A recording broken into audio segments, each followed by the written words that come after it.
the You Dig, where people used to come over and we would just talk and randomly. I think we started that in it might have been 2014, and that was fun. But we would be up all damn night, and yeah, I was young then.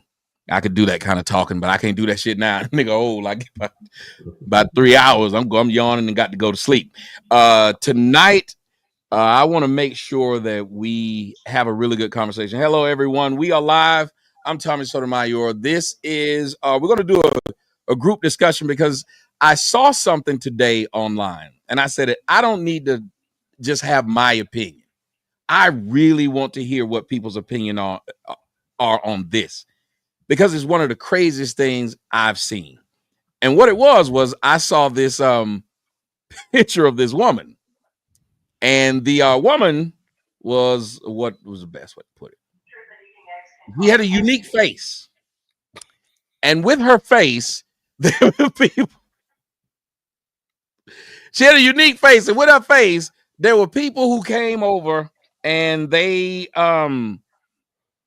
were making their arguments, laughing and joking. But then one woman, a few of them, and then this post went viral, a few of them, where the woman was saying, well, Black women, we cannot even exist in our own skin without people hating on us. And I said, really? So I thought about it, and I thought about my own life, and I personalized it. I did. I personalized it. I personalized the shit out of that shit. And I just thought about, okay, if this is a situation where Black women are being mistreated, which it could be,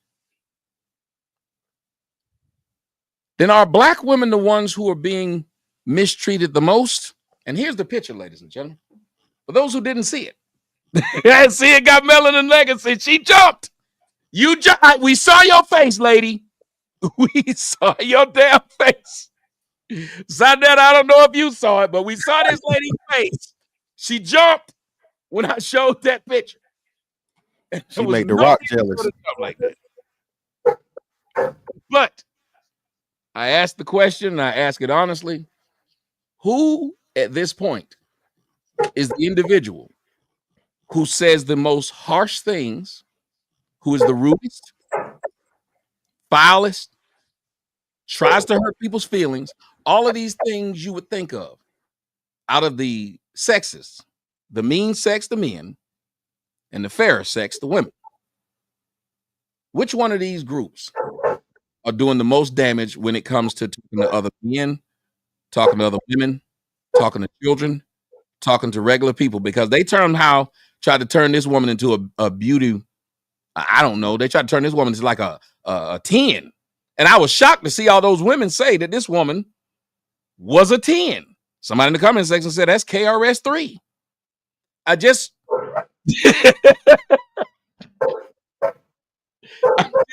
So I'm gonna start off with you, Melanin Legacy. I want your opinion, and all of you guys, when I let you in, introduce yourself. But I want your opinion on why you jumped. I need to know why you jumped first off, and I want your opinion on: do these people really believe that Black women are being mistreated and name called more than anybody else? Okay, so I jumped because I thought it was a picture where like you did something to it. So I didn't think it was like a real person. So it caught me off guard. I'm not gonna lie, it caught me off guard. And then you're saying, is it true that Black women are the ones that are teased and bothered the most? Yeah, they said that Black women just exist and that the world comes after Black women for nothing. That they're constantly on the defensive of being told that they are ugly, being told that they like something. People attack Black women unprovoked. Well, I don't feel like Black women are being attacked. Black women love to run in the victim Olympics. It's really crazy. But nobody gets attacked more than the Black man. I'm sorry, y'all literally be popping over shoes, height, finances. So we're definitely not going to go there. This is a face that you would say only a mother could love type of situation. Hey! So I'm just confused on what we're expecting. I'm not trying to do too much, but no, black men are ridiculed way more than Black women, and for a longer period of time. We just barely started getting some heat. So I don't see what the big deal is. You know, it's glad to have a beautiful woman say this because y'all run into an issue. If you're pretty, you got to tell ugly women they pretty because if you don't, they get mad, right? It's like being skinny. You can't call a fat woman fat. She can call you skinny all day, but you can't call her fat, right?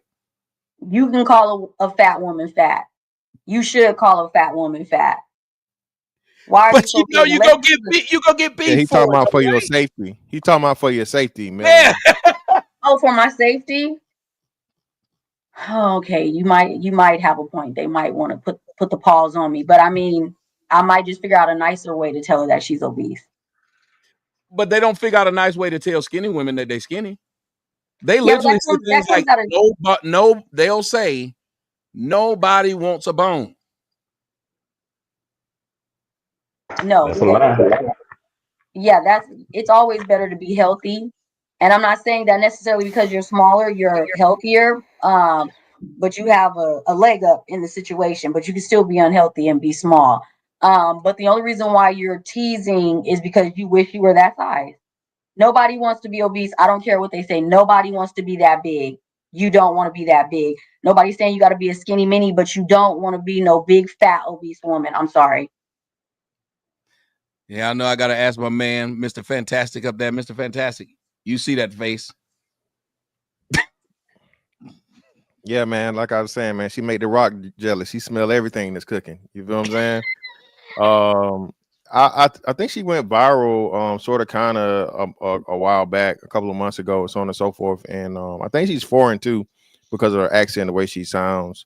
So yeah, man. I actually done, stood on this hill and fought everybody tooth and nail. Women, but black women especially, always lie about unattractive women being attractive. What was the girl's name? The lady that started the Me Too thing. That was KRS-Two. She did look like I mean, my God, I thought she was gonna say that's KRS-2. This KRS-3. Tarana Burke, that's her name. Tarana Burke, right? And they were saying how she's beautiful and she's this.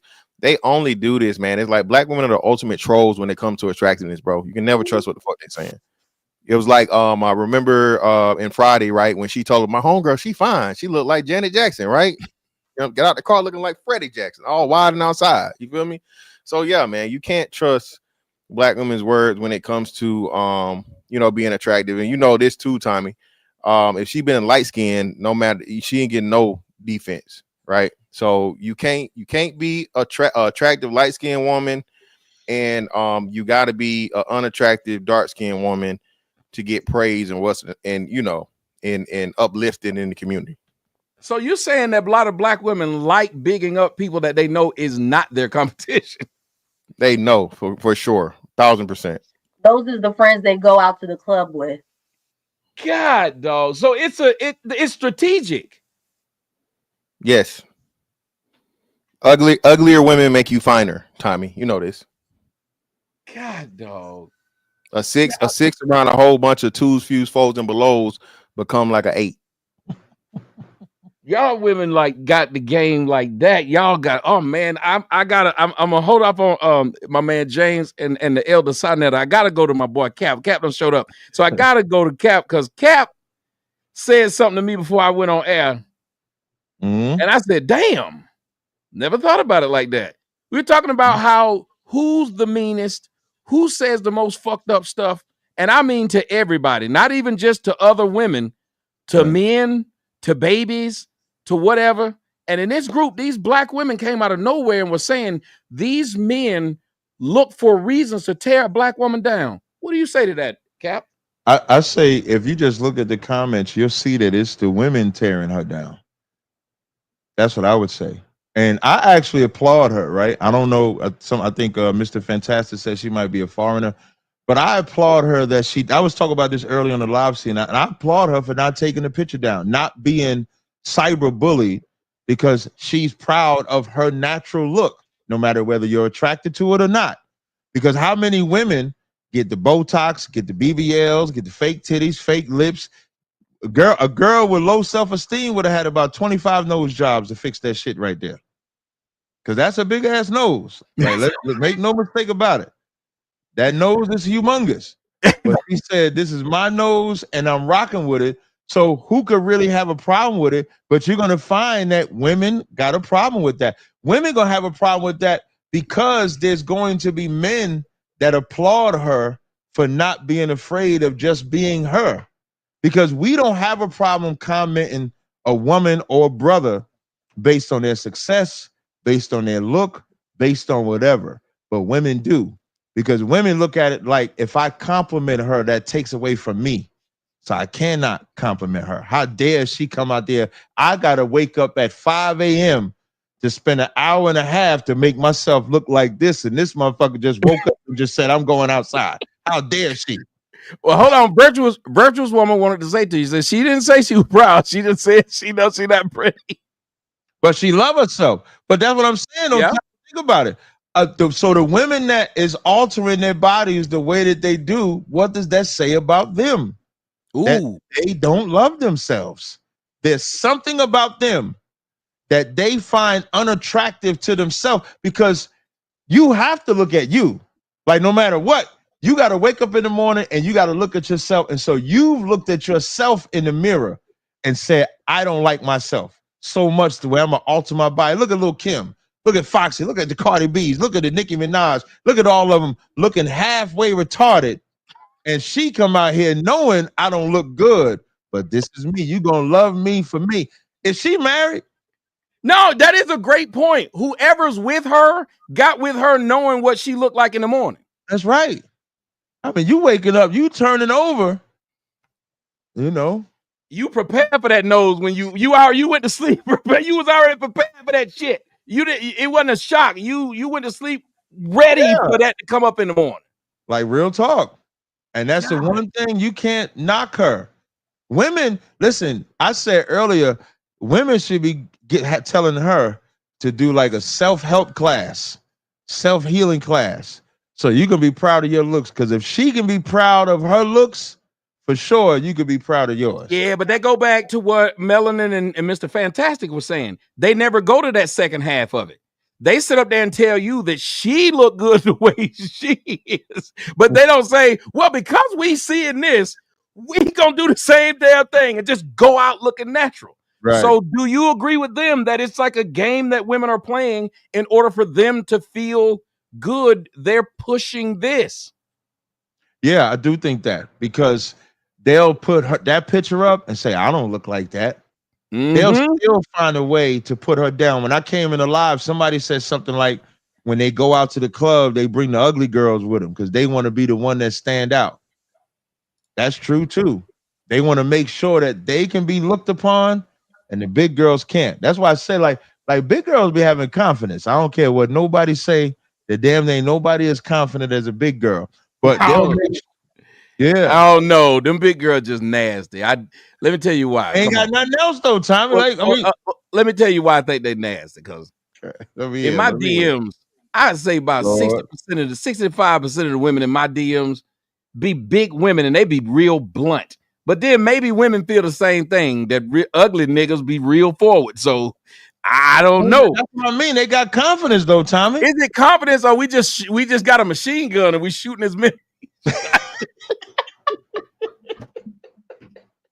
I got a bad aim, nigga. That's why I'm shooting everything. I'm shooting it all. I can't be strategic. I'm shooting them all. That's crazy work, man. That's crazy work, man. That's crazy work. Sanetta, thoughts? Yes, I'm here, Tommy. Thoughts? What are your thoughts on this? Do you think that these women are getting the bad end of the stick, that men like me and other black men are going at black women for anything, especially their looks? First of all, I want to say I don't know that much about the sister, right? I don't know that much about her. I'm just getting tuned in right now.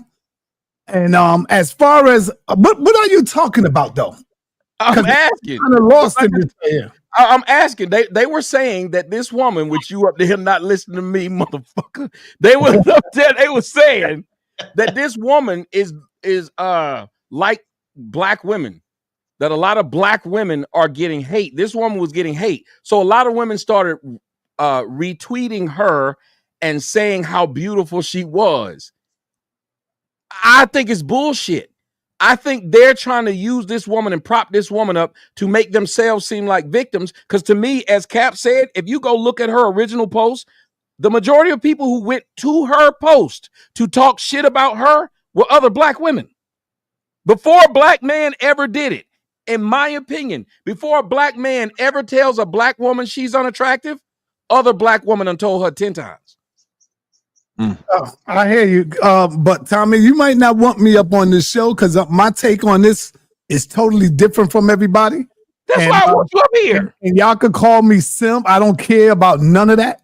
Man, Y'all spit call it, man. me you want. What I'm saying is, I'm not looking at the woman. I'm not looking at the sister's looks. I'm not looking at none of that. I think that is evil for us to get up here and disrespect a black woman because she might not have good, beautiful features. That is crazy to me because I know that beauty is skin deep. She could be the most beautiful woman in the world if you get to know her. And the beautiful one that looks beautiful to you in your eyes could be the most ugliest goddamn person in the world. See, that's the way I look at things, man. I don't judge women based on their looks. Now, as far as me trying to get with them and all that, I probably wouldn't want to, I wouldn't see her and say, well, damn, I would want to get with you. But I'm damn sure not going to disrespect a woman. This could be my auntie. This could be my goddamn mother. This could be one of my daughters. This could be my sister. You see, so beauty is skin deep. That's the way I look at it. I've seen so many women with not fine attractiveness to them. But when you get to speak to them and get to spend time with them, you'll be like, God damn, this sister is beautiful. And that's what you look at as a grown man. Let me ask you something. Yes, go ahead. When you're looking for a job or you're looking for a car, before you know the specs of the car or before you know how great the job environment is, you kind of know the job, what they're offering and what they're looking for. You know the car, how it looks. You know the outside. So when you say this, you're right. But don't women judge men the exact same way? If we're supposed to just say, nope, I'm going to walk up to this woman I'm not physically attracted to and hope she has a good heart, I think you give a false equivalence because y'all try to make it seem like ugly women are virtuous women. Like they're not mad. They're not mean. They're not bad. No, that's not what I'm saying, brother. I said when you get a chance to know them and see how they are, she could probably be the most beautiful woman in the world. So by her, woman that was physically beautiful, the same personality?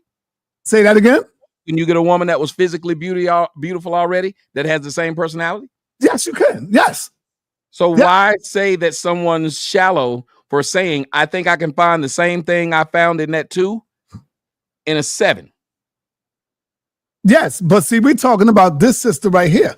And none of us got a chance to know her or got a chance to meet her to see how her personality is.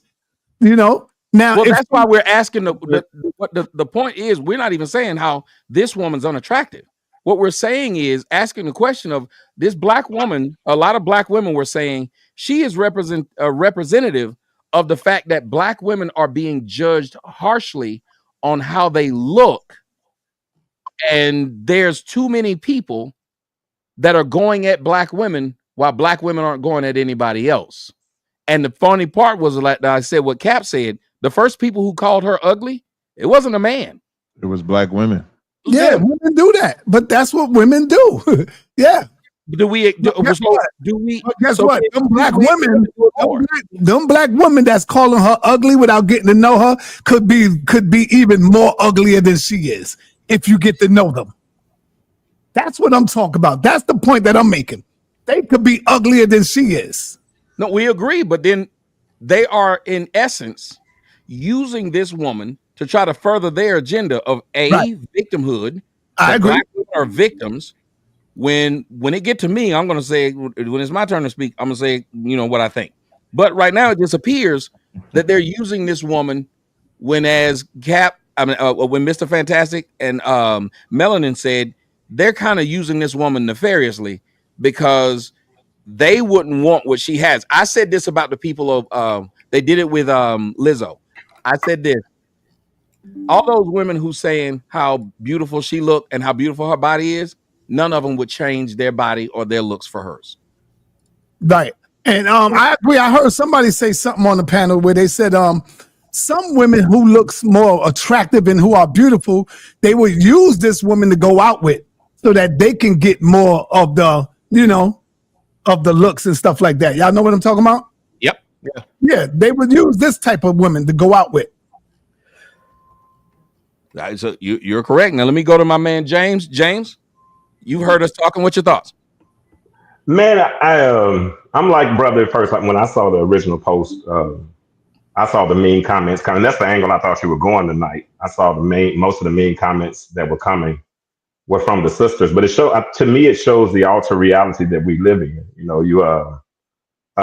live in a participation, participation trophy society. Where everybody's beautiful. You can be anybody you want to be. You know what I'm saying? You look at some of people's Facebook names, they be, I'm fine as such and such. But then when you look at them, they look like who did it, what for, why, and beauty is in the eye of the beholder. I get it. Beauty is relative, something. I guess you can be anybody you want to be, Tommy. You can be a rabbit, you can be a dog, you can be a cat, you can be beautiful, you can be fine, you can be sexy. But I'm gonna tell you, man, several years ago, I knew things were changing because I'm 53. I was born in 72. I kicked it in the 90s. But I went to a club, I remember probably in the mid 90s. And I saw a real heavy set girl with a church dress on. And when I saw that, I said, things have changed. Because that time in the 90s, bro, when we went to the club, people were like it was a real different type crowd. You know what I'm saying? And so it looked like everybody was invited. Anybody can participate. As long as you got the money, as long as you got, as long as you got the desire, anybody can play. You know what I'm saying? But at the end of the day, you can see the woman. I mean, I'm with old boy. I admire her confidence, but that sniffer is real. You know what I'm saying? And is it truly confidence though? It's pseudo confidence. You know what I'm saying? Think about it. The guy with the micro penis, is he confident that he just is what he got? I guess it's how strong his tongue. It's how strong his tongue is and how big his bank account is. You know what I'm saying? I guess he is. What he got. That woman. Oh crap! That I'm doing something wrong. What have I done wrong? I'm pressing wrong buttons. Y'all, I shouldn't be allowed to do anything. What have I done? Anyway, the point is, there's so much to unpack. When I saw it, I said, I need to get people's opinion on it. One of them, what I really liked was what Cap said, that was the women. But another thing is, I still like what Melanin and Mr. Fantastic said. I think that is the overarching point here. That is a bunch of people lying. They're using this woman as a red herring. They're saying that they care about the way this woman looked, when that's a complete lie. They're putting this woman up and saying to themselves, if I tell them the woman look like this, I know they're going to say I look pretty after they done saw his face. Well, she got confidence in herself, man. And that's good. And she don't hate herself. One of the things I did when I had my seeds coming up, I made sure that they respect everybody. I don't give a damn how big, how fat they look. None of that. Respect everybody. And that's what they do, man. Now let me ask you, who was the first group of people to say something to them about them being not aesthetically pleasing? Women. Yeah, other women, other black women. Other black women. All of the insecurities. Right? Yeah, all of the insecurities. It's something ugly within them. That's why they would say something like that. Because it's something ugly hitting within them to say something like that, brother. Yeah, the majority of the negative things that we get in the black community come from black women, right? Big mama them, and your fast ass little girls and shit like that, and so on and so forth. But they turn around and blame us for it and say, "Oh, is you black men are attacking black women?" Like, no, we know where this originated from. Now, I think it's the generations that's here now because there's so much, propaganda perpetuated that black men hate black women and so on and so forth and all these things.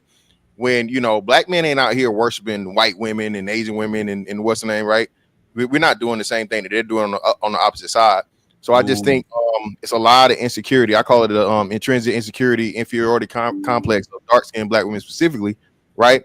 That they like to, the first person they ever gonna call you dark, black, ugly, for the same thing they claim they don't want to be called, is a black female. And let me tell you something. Was going to go off that, Mr. Fantastic? Let me show you something, brother. Let me tell you something, brother.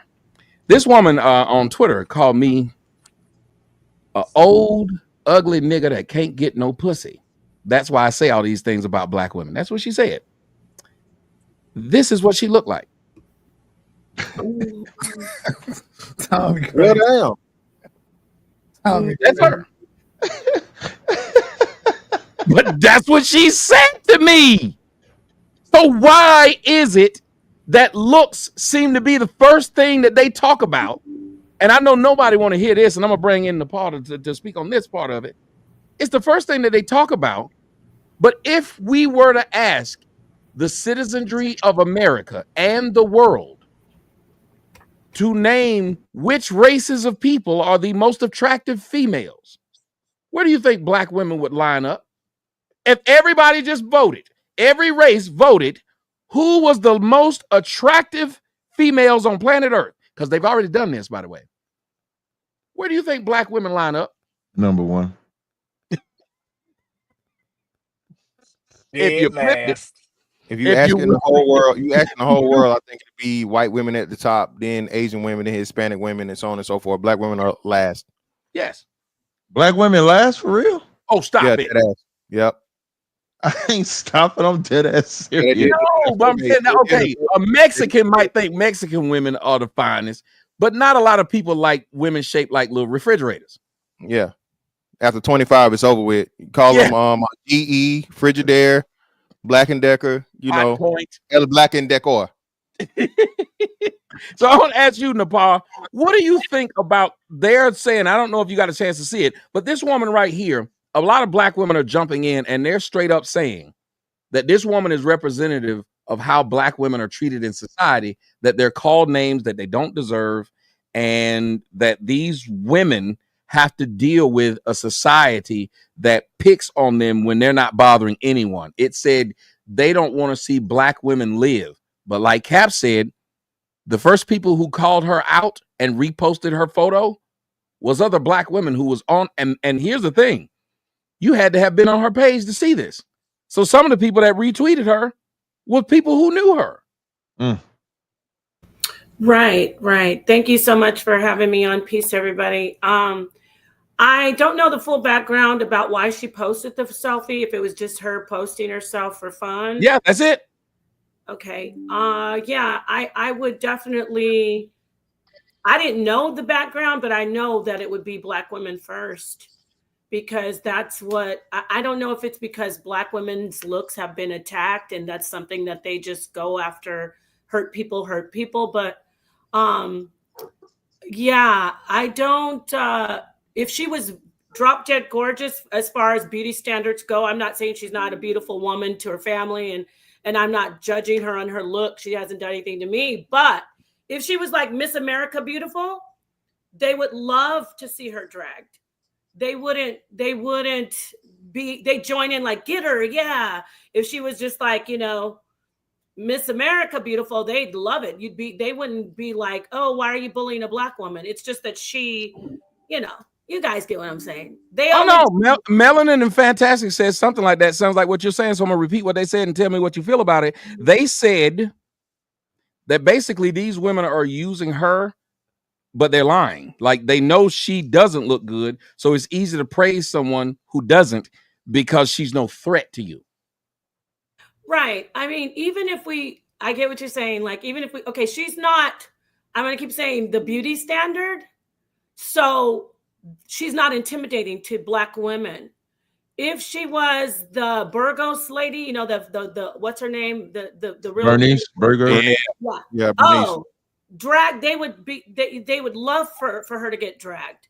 They would not be able to be quiet. So it's only because, I don't even know if it's because, she's not as good. It's like they only choose, when you said about the bigger women, I noticed that you'll see more black women on the pictures of women like the lady you just showed, or the BBW, the overweight Black women. Right. Oh, you're so beautiful. Oh, you're so beautiful. Oh, you're so beautiful. But when there's a beauty standard woman who meets the beauty standards of Miss America, you know, they'll be like, oh, y'all just like this a filter, or y'all just like her because she got weave. You know that's a weave. You know she got herpes. Like anything.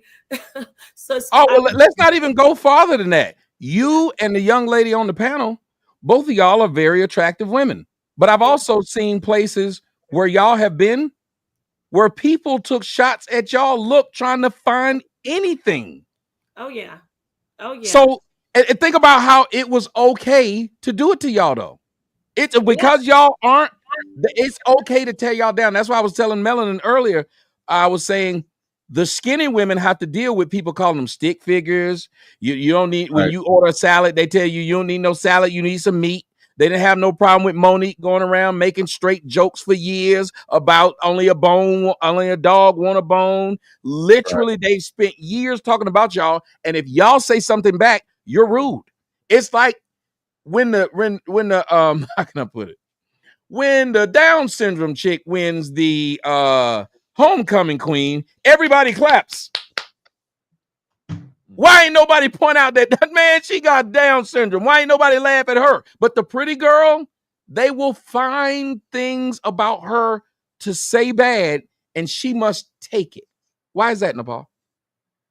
Yeah, it goes back to the insecurity. I mean, you were saying something about, because I've actually, Melanin and I, we had a show, and so many women, I'm gonna just say names, y'all. It's don't get, tell them. Cynthia G and Nyla, they dragged us for being just up there and being agreeing with Shahrazad Ali about how women should treat men, and then so they mostly dragged us about that. However, it was more about that we weren't, how do you say, we fit the standards, I guess. I'm not trying to say like, I know what I want to say.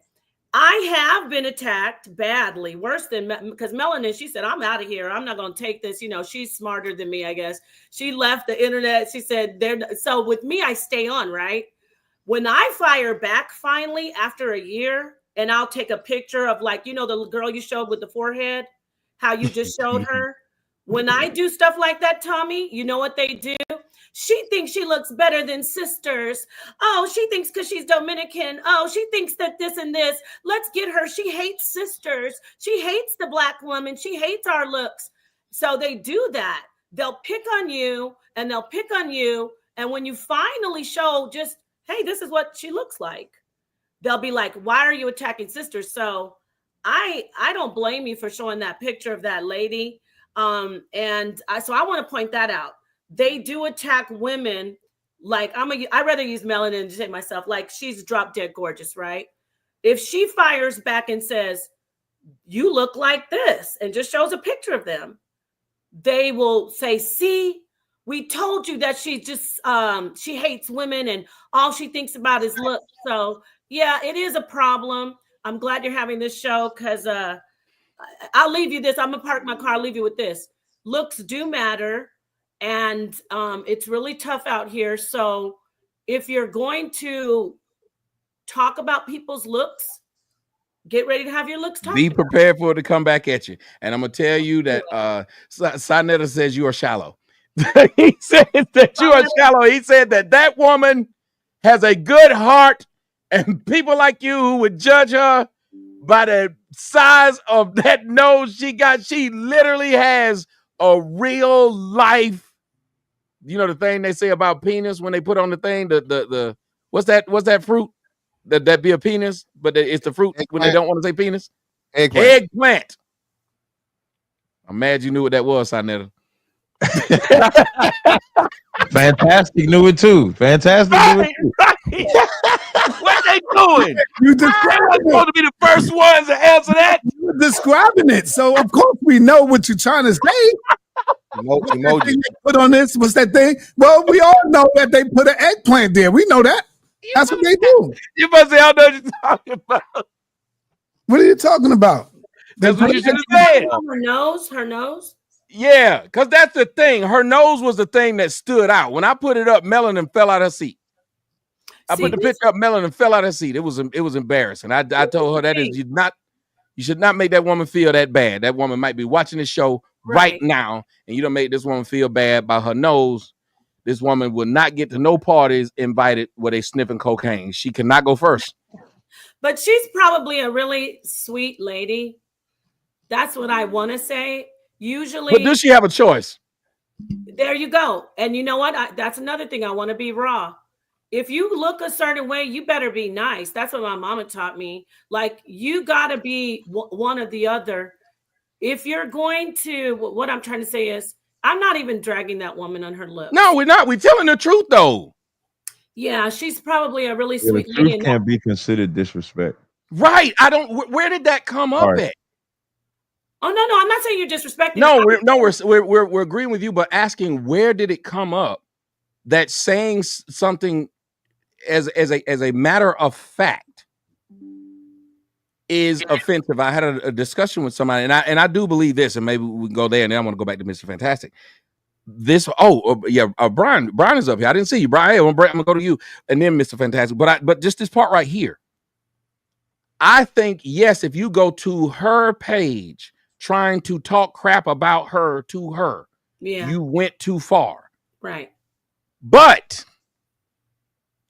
here's the thing that really upsets me. Black women seem to accept somebody coming to their page and tell them how good they look. Somebody tell you, you look like you lost 20 pounds and you know you done gained 50. You'll still say, thank you.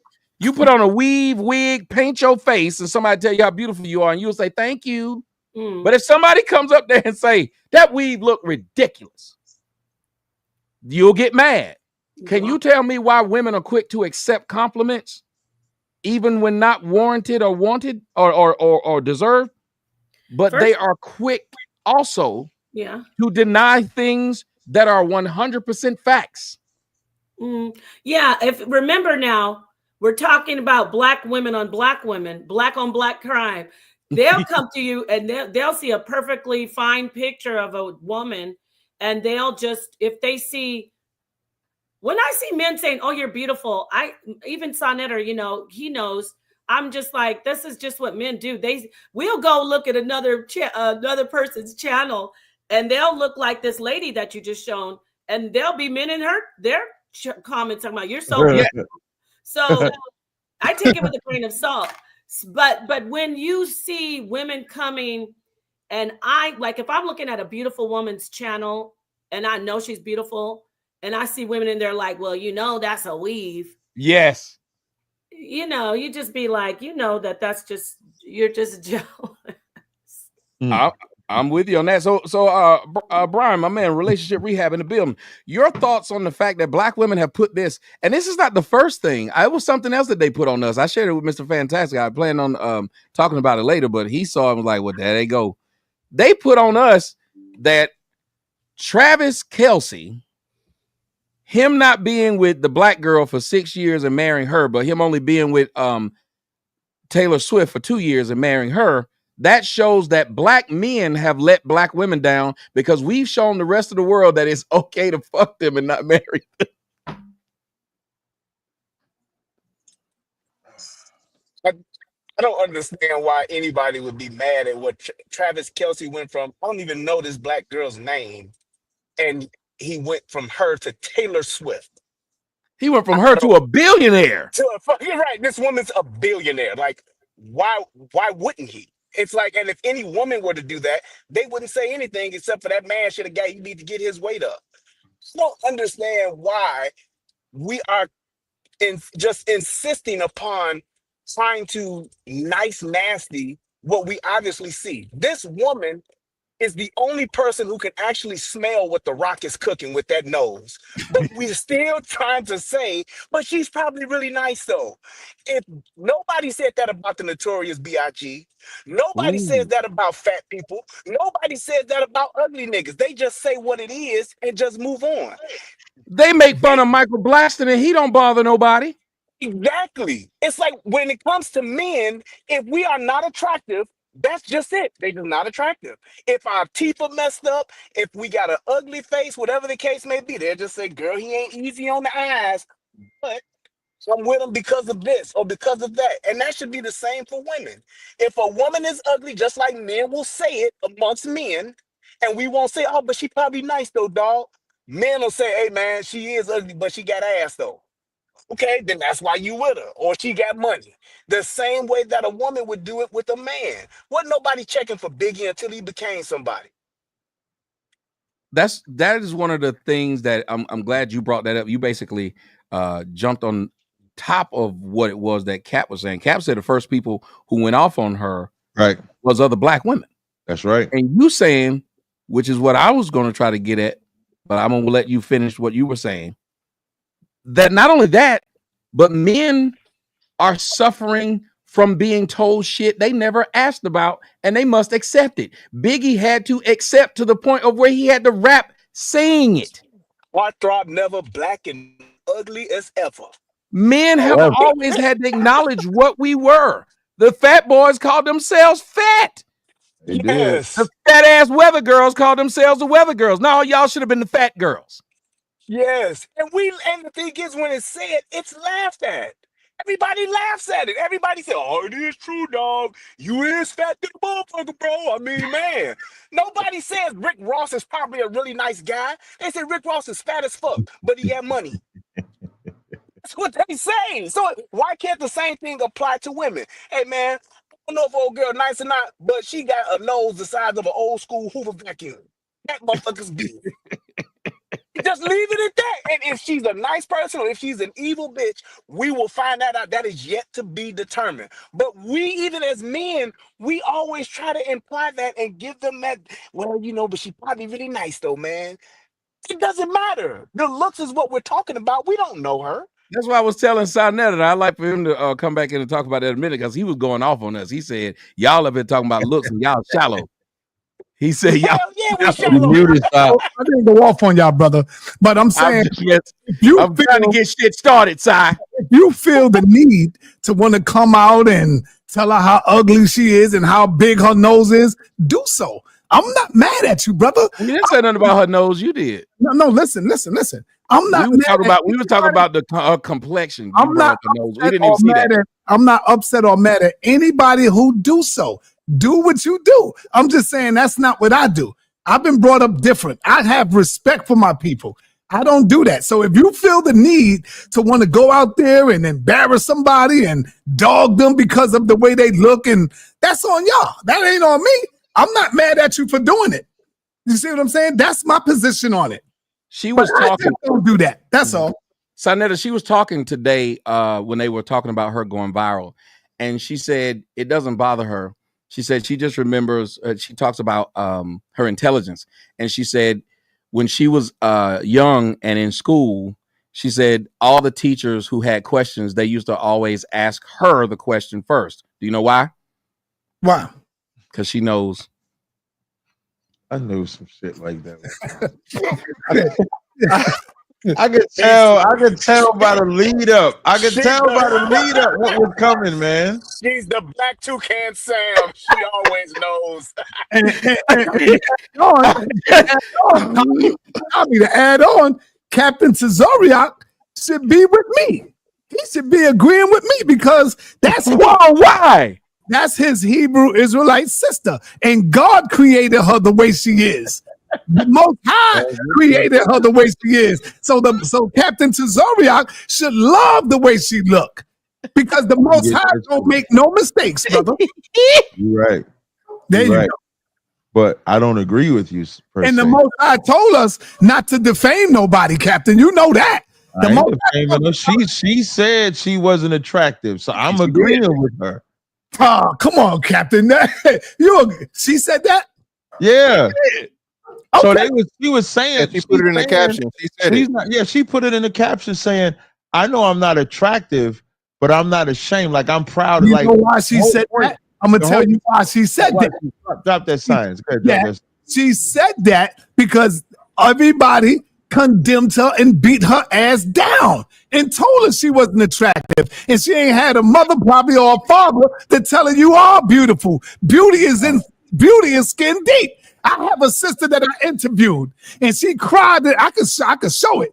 She cried because she was real dark skinned. And she told the story that when she grew up, everybody looked at her as the black sheep and they talked about how ugly she was and all of that. And she cried. You see? What's he saying? Captain light skinned man showed kindness to dark skinned men wrote that. That is not true. That ain't Racist, man. That is such a racist thing to say. Don't you? I'm gonna now drop Cap because I'm sick of this shit. You see that, Mr. Fantastic? We always just getting it for no reason. Always blame the dark skin niggas. It's always the dark one. Which goes back to what you were saying earlier. The relationship brother was saying earlier. They could call us fat, black, whatever. Now they can make one light skin, dark skin. She could have asked me to say that without highlighting light skin and dark skinned men. That's what women do. They just say she's trying to say light skinned men are nicer. She's trying to say light skinned men are nicer. Yeah, I think the important thing we gotta address though. She's been told that she's been ugly her whole life. So now she gets up there and say, I know I'm not attractive. So that's because we put that in her mind. We put that in her head. We put that in her thoughts. And so wherever she go, that's all she sees. Yeah, but we didn't put that in her mirror. But she's not penalized for it. It's just the obvious. It's just like men. A man can be ugly or a man can be short and he won't get no pussy. That woman still to this day, right now, I bet you can ask her, she ain't never had a problem getting no dick. So she's still going to be able to get something in the sexual marketplace. How many men that are morbidly obese, how many men that are just dwarfs that ain't getting no type of play with a woman, no matter what it is that they have? You look at fucking Tattoo and Vernon Troyer, they still got played and them niggas had money. So it's like, why would we make a special allowance for her and feel the need to try to build her up when it's just an obvious observation to say, hey, yes, you got a big ass nose, but you still ain't gonna have a problem getting a man. Men are just the opposite. We can have any type of shortcoming. I got a baby arm or some shit like that. I'm gonna have a real problem getting a woman. Whereas a woman with a short baby arm, she's still getting dick. He said short baby arm. I agree with you on that. I'm with you on that. I agree with everything you said on that part. I gotta go back to somebody out there that love you. Somebody out there wants you. Well, I guess it's somebody that got a nose fetish. It's a nigga that like the way that feel on his ass. Like on the nose, bro. Come on, man. She's got a nose on my neck, baby. It is somebody with a nose fetish. It is a guy. I promise you, it is. I saw a show today, and I'm telling you, this woman was ugly as sin prior to what happened to her, and she was married. A nigga put her in the room, put gas around the bed, and lit it on fire. Burned her face. She survived. She looked like Toxic Avenger. At the end of the story, she said, and I've been married for the last 25 years to this day. He loved me. And it's a man that loved that woman with her eye was down here. He still married that woman and was with her for 25 years. And all these women sit up there and talked about how pretty she still looked. Y'all women will try to boost up women and make them feel better. Y'all spend all day telling other women on their stuff how good they look. Y'all go, I can't go up the Cap page and be like, oh, that thing in Cap, I see you. I can't do that. And if I did, he might block me. Do everybody on the panel believe that the energy you put out will be that energy you receive? Do y'all Not always. No. Yeah, for the most part, but yeah, it's some evil people out here. And they still mess with you either. Okay, let me tell you this, man. Let me just quick. Jesus didn't put out no evil. Look what he got. I want y'all to think about this. The same thing that make you laugh will make you cry. And the energy that y'all putting out, what's going to happen if your grandson come out like that? If your grandchildren come out like that? If your baby's baby come out like that? Everybody ain't be goddamn beautiful. No, Si, you're right. So shouldn't you tell? Well, wait a minute. By your logic, shouldn't I not get with that woman because that's gonna increase the chances of my babies? No, that's what I'm saying, brother. No, that's not what I'm saying. Well, see, the if you gonna but- wait a minute, but listen to what you told me. You said if Have you you ever say seen these two- things, have you Have you you said ever- this could happen in my real life. Well, Right. having babies with her could happen in my real life. But the baby could come out beautiful, Tommy. Yeah, but there's a higher chance it's gonna have that nose. Because it's gonna. Listen, If I man. don't have No, sex with a woman with Yeah, that nose, it's gonna be a lower chance of Yo, me having Tommy. a woman with that nose. I'm quite sure everybody up here seen two people who is fairly not beautiful, a baby that is gorgeous. I've seen it, brother. Never So seen you it. saying that we should get together as ugly people and figure that that's the higher chance of having a nice looking? No, that's not what I'm saying, brother. What are you saying, Si? Come on, man. I know you. You know what I'm saying, brother. I'm trying to figure it out. You confusing me. You making me want to go get an ugly bitch, and now you say No, that's not what I said, brother. I said that nobody up here ever seen two people who are not fairly beautiful have a gorgeous baby. Y'all never saw that before? yeah, we see Yeah, people yeah, having yeah. athletes, but that don't mean You got to at least have one attractive person in the equation, Sonetta. Right. Yes. There you go. And it has happened, but the odds, you gambling like Yeah. a motherfucker, Si. Yeah, Y'all crazy. you rolling dice with two Yeah. fingers. You trying to roll a hard 8, man, when you doing that. I do want to say this though, if I can jump in. Rolling dice with a hand with two fingers. I don't typically like focusing on people's looks unless they are bothering me first. And as I've progressed, I try not to. So Oh, she froze. Yeah, she froze. But I'm with you. I'm gonna go back to My Mr. lighting was Fantastic. bad. Oh, she's back. I Okay. fixed my lighting and I took these glasses off, so they were right. So you do got to look at people. People be right. They're like, her lighting is horrible, but I digress.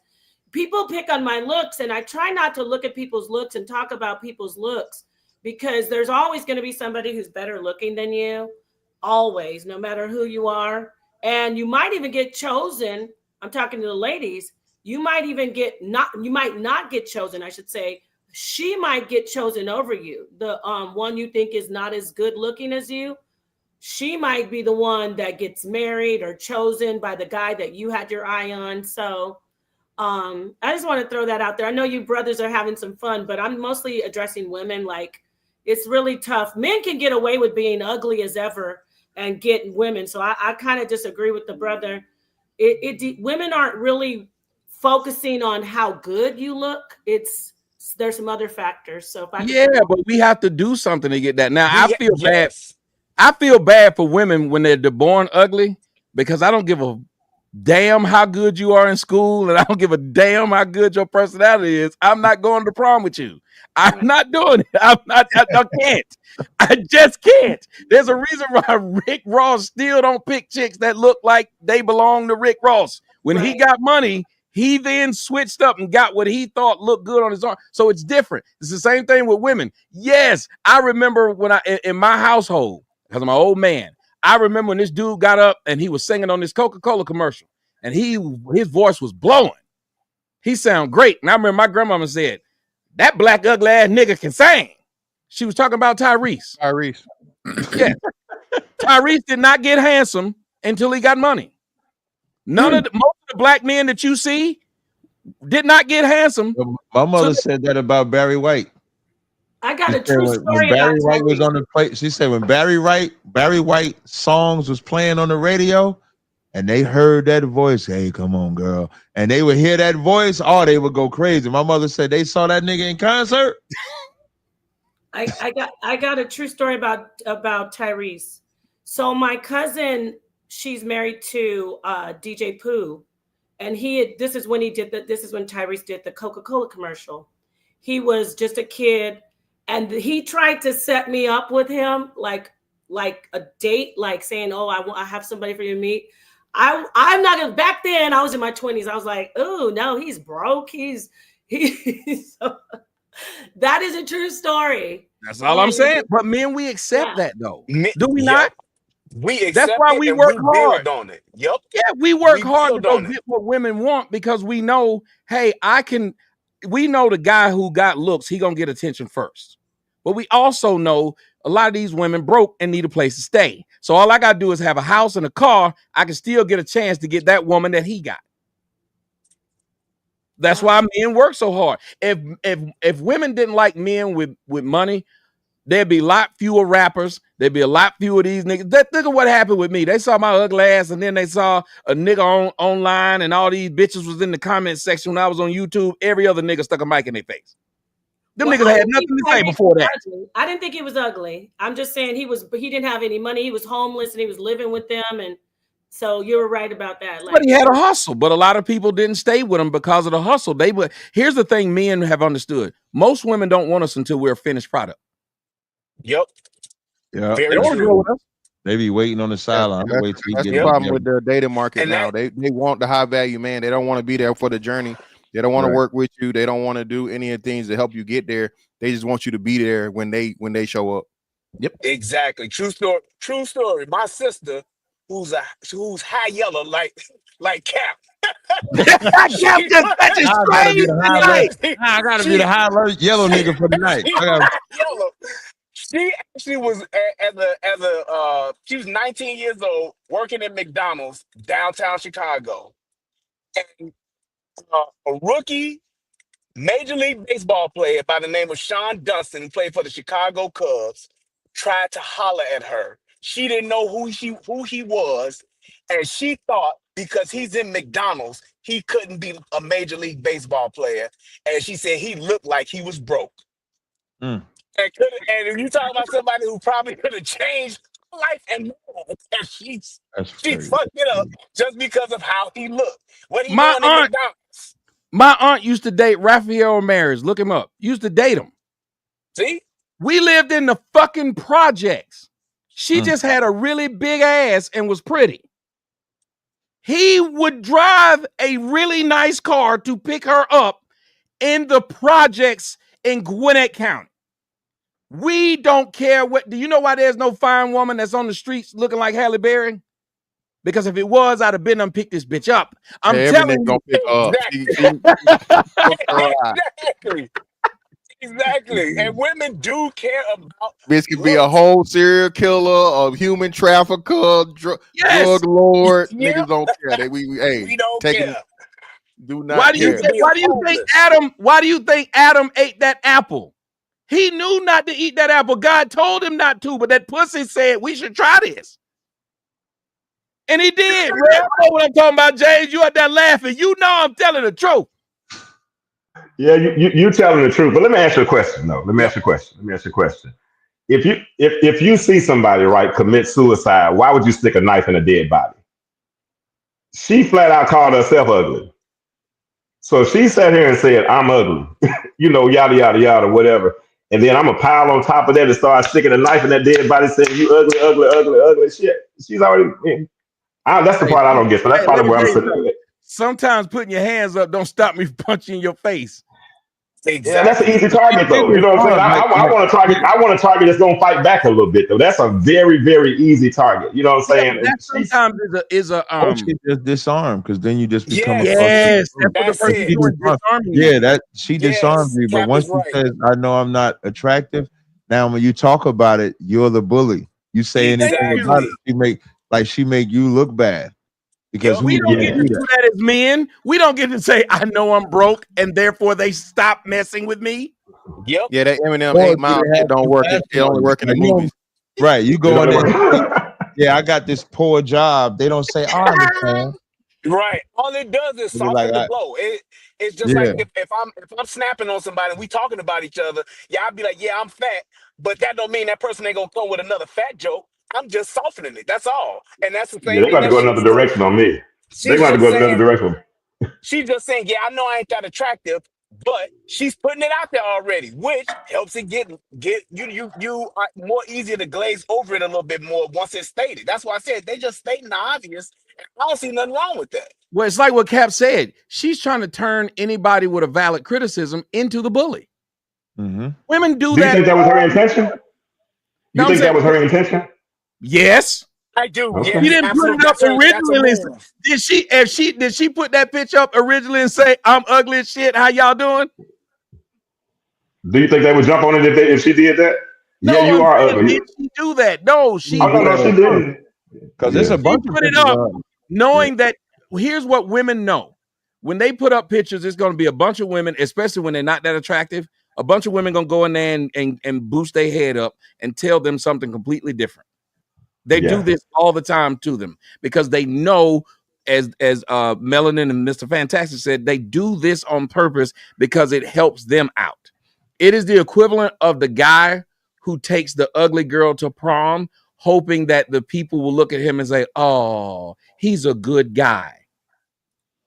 Now, that doesn't work, but there are guys who do this every blue moon, and he gets to, "Oh, he's a good guy."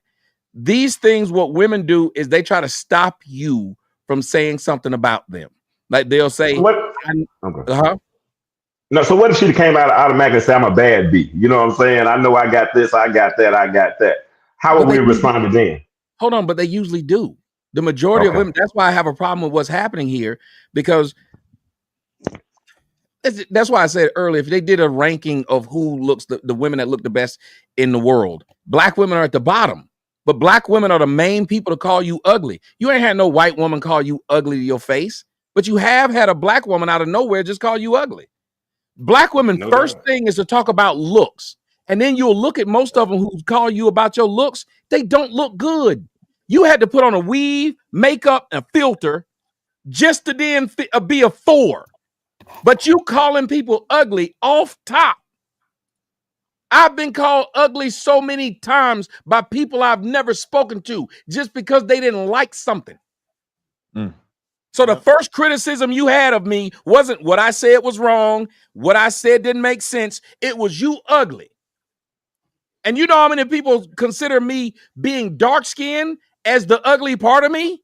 So much so that when Tariq Nasheed decided to diss me, I was called crispy by this man. Yeah, that's crazy. You black as hell. You black as fuck. They never say black as and it be something nice afterwards. It's always a really shitty thing to say after calling this person black as something. And it'd be the worst shit. And I've never heard it from a white person. They're the white girl. She told me the most beautiful thing about me was my skin color. Rarely have I ever heard a black woman who I've dated, she could be fucking and sucking my dick, rarely say how beautiful my skin color was. Yeah, Cap. See, you don't know nothing about this. This dark-skinned people problems, man. That's crazy. I hear you saying that, but then I find that to be bizarre because so many people like who you're saying called you that, they are always trying to push like black power and love. It's bizarre to me. It's strange. I'm just showing you even the comments. Person said, not crispy. Ha ha ha ha ha. Like that's funny to them. I don't even, where I'm from, I don't be understanding that. Saying crispy is so corny. Like, but I've heard it all. Midnight, you black is the what is it? Eyes closed black. I mean, look at Michael Blackson. Now, again, when you say these things, I understand if you were just whatever it was, a part of these joking systems. But as a man, I get told I'm being soft if I even bring it up. So then people told me, I know he ain't talking as black and ugly as his daughter is. Now, again, my child has done nothing. But the diss that they gave about her was her skin color as well. Right. So that's again, crazy.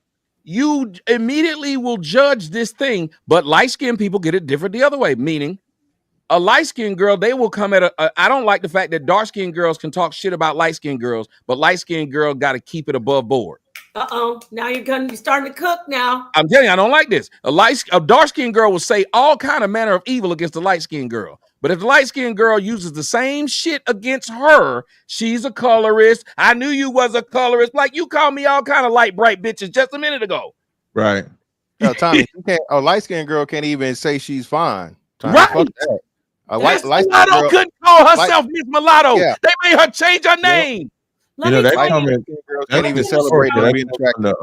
That comes from the brown paper bag test. Remember, they used to take that brown paper bag and put it up so that, is rooted in racism, where the light skins were accepted, the dark skins wasn't. they were looked at as field niggas, the light skins as house niggas. And so you see that in 2020, well, before 2025, of course, but you would see that carry on, like all that Tar Baby, like a lot of them tropes is white man talking points. Crispy, the Tar Baby, the Midnight, all those is white man talking tropes. And it's weird when a black person says it to another black. Now, if you jonesing each other, that's one thing, but for you to be pro-black and say those things is real crazy. Like I would think that there would be something better to say about them than their skin tone, because you calling this dark-skinned brother crispy, but then a dark-skinned brother that supports you, is he not crispy too? That's what I said. I said, imagine if you had a white friend and the white friend said that they down for the cause and they want to help blacks. But as soon as a black person got them mad, they was like, nigger. But they was like, oh, no, not you. Not you. I'm talking about him. I want to add this about, I did a show once and I talked about how there is reverse colorism with light-skinned women, where it's like you're bullied to, like, if a man says he has a light-skin preference, that the whole black women community of dark women will drag the man. And I think that's unfair. It, like somebody in the chat said, you guys really favor light skin. If that is what it is. If they're favoring light skinned women, white men, it used to be like blondes, have fun, blondes. And you didn't see, there's some jealousy, but it's like it gets to the extreme where people really want to cancel. Remember that Latina Danny Lee when she did she's a singer? Yeah, you talking about the baby mama? Yes. Like what they want, or Redbone. Redbone is what they want. Yeah. Yeah. Oh, she had a song. Yeah. Yeah, but she was actually targeting somebody though. She made that song at his baby mama, who's a chocolate woman. So hers wasn't innocent. Yeah, it wasn't innocent, but it could have been true. She was still using it like, hey, I'm the preference. It's like the same thing if there are women who, now I'm just generalizing. I'm gonna use African women from Africa, the Nigerians. They have the best booties. Like their waists are so tiny and their booties are so big. I mean, I'm heterosexual, but that's my point. They know it and they're gonna flaunt it. Like they're gonna say, I'm a Nigerian woman, I'm Ghanaian, I got that Ghanaian butt. So they can do that. But if a light girl is a preference, she can't say, oh, well, I'm light skinned, I'm a preference. And they go, oh, we got to cancel her. So I don't think that's fair. Because I'll go to you, Melanin. Colorism is only a thing if you don't like dark-skinned women. If you walk around and say dark-skinned women are my preference, love chocolate women, nobody's more beautiful than a chocolate woman. Literally, there's no light-skinned women that say that's fucked up. You saying that? What about us? Why not? Yeah. Why y'all ain't mad, Melanie? Why y'all don't get mad when they put up a picture of a dark-skinned model and say how beautiful she is? Because she is beautiful. If she's beautiful, she's beautiful. That's it. Because her shade does not matter. If she's no, but I'm saying, why y'all don't get mad when they put up this chick and say, black don't crack, black the best thing in the world? Y'all never get mad and go in the comment section and argue. Why not? Light skin is black though. Black don't crack in all shades though. All shades, light, dark. Say it again, Melvin. Why don't y'all get mad and argue like they will if somebody says? I used to do it all the time. I would say dark-skinned women are the most beautiful. White women would come on that post and say, yep. Light-skinned women would come on there and say, yep. I would wait a few weeks and then post, light-skinned women are the most beautiful. You hate yourself. You hate your mama. You got a little dick. You can't have. It's like, what just happened? Why couldn't I have that preference? Have you seen this? And why can't light-skinned women be proud of being whatever they are? I've seen it, and I don't know why we can't just be.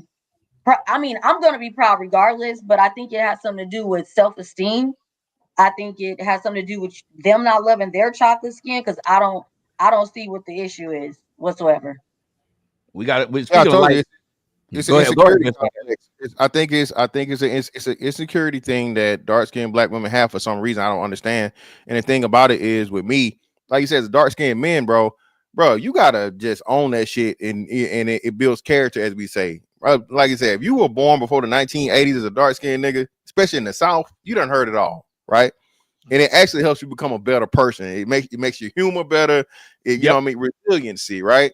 But my thing is, and this is why it's bullshit, is because, baby, you have a vagina. Once that motherfucking adrenaline, that testosterone kick in, all that too dark shit go out the window. Okay.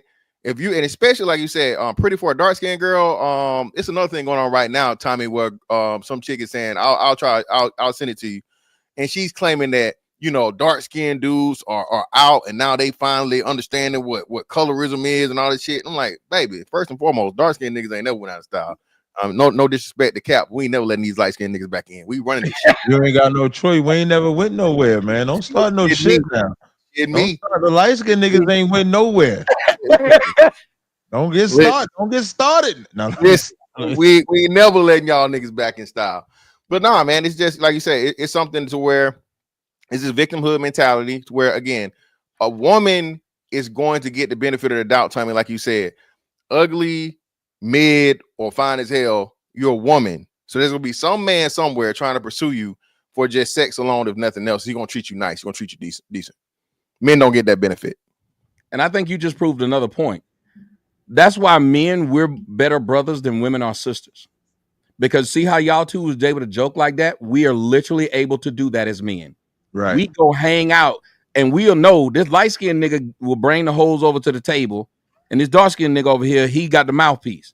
And we'll work in conjunction to get girls over to the table. We don't do that whole, I'm now trying to hate on my behind Cap back because he light-skinned or whatever. We use each other. And so when we joke with each other like that, it's typically all love. Mm-hmm. But women, they don't have love for each other like that. They seem to have a real disdain when another woman is getting something that she doesn't have. Like, again, like she'll bring up Nepal brought up the Nigerian ladies. Well, they will say, well, our ass is real, unlike the BBL girls. They will say that openly. Yeah, but why did you say something about the BBL girls? Why did you have to say something about her in order to lift yourself up? If you notice, most women will say something about some other woman in order to lift themselves up. I was with a woman. We went out. We was all out of date. It was all of us guys. The girl came over to me and told me the other girl in the group that was in her group, her friends, she a hoe. She fuck everybody on the first night. I told her, I said, I'm talking to the wrong one. Tommy crazy. Hey, yo, Tommy, I want to say thank you, brother, for inviting me and my queen to the panel. We out of here. We got to take care of some business, brother. So me and my wife, Queen Nepal, we got to be out. I'll talk to y'all later. Hey, peace out. Peace, Nepal. Peace to everybody on the panel. Y'all did great work. Once again, I'm not upset at all about your feelings towards nobody else. I'm just saying I just don't get down like that. Peace and black. Y'all, you were saying that you were trying to go off on us for talking about that woman's looks. Never that. Never that. That's all right. Peace, brother. Right.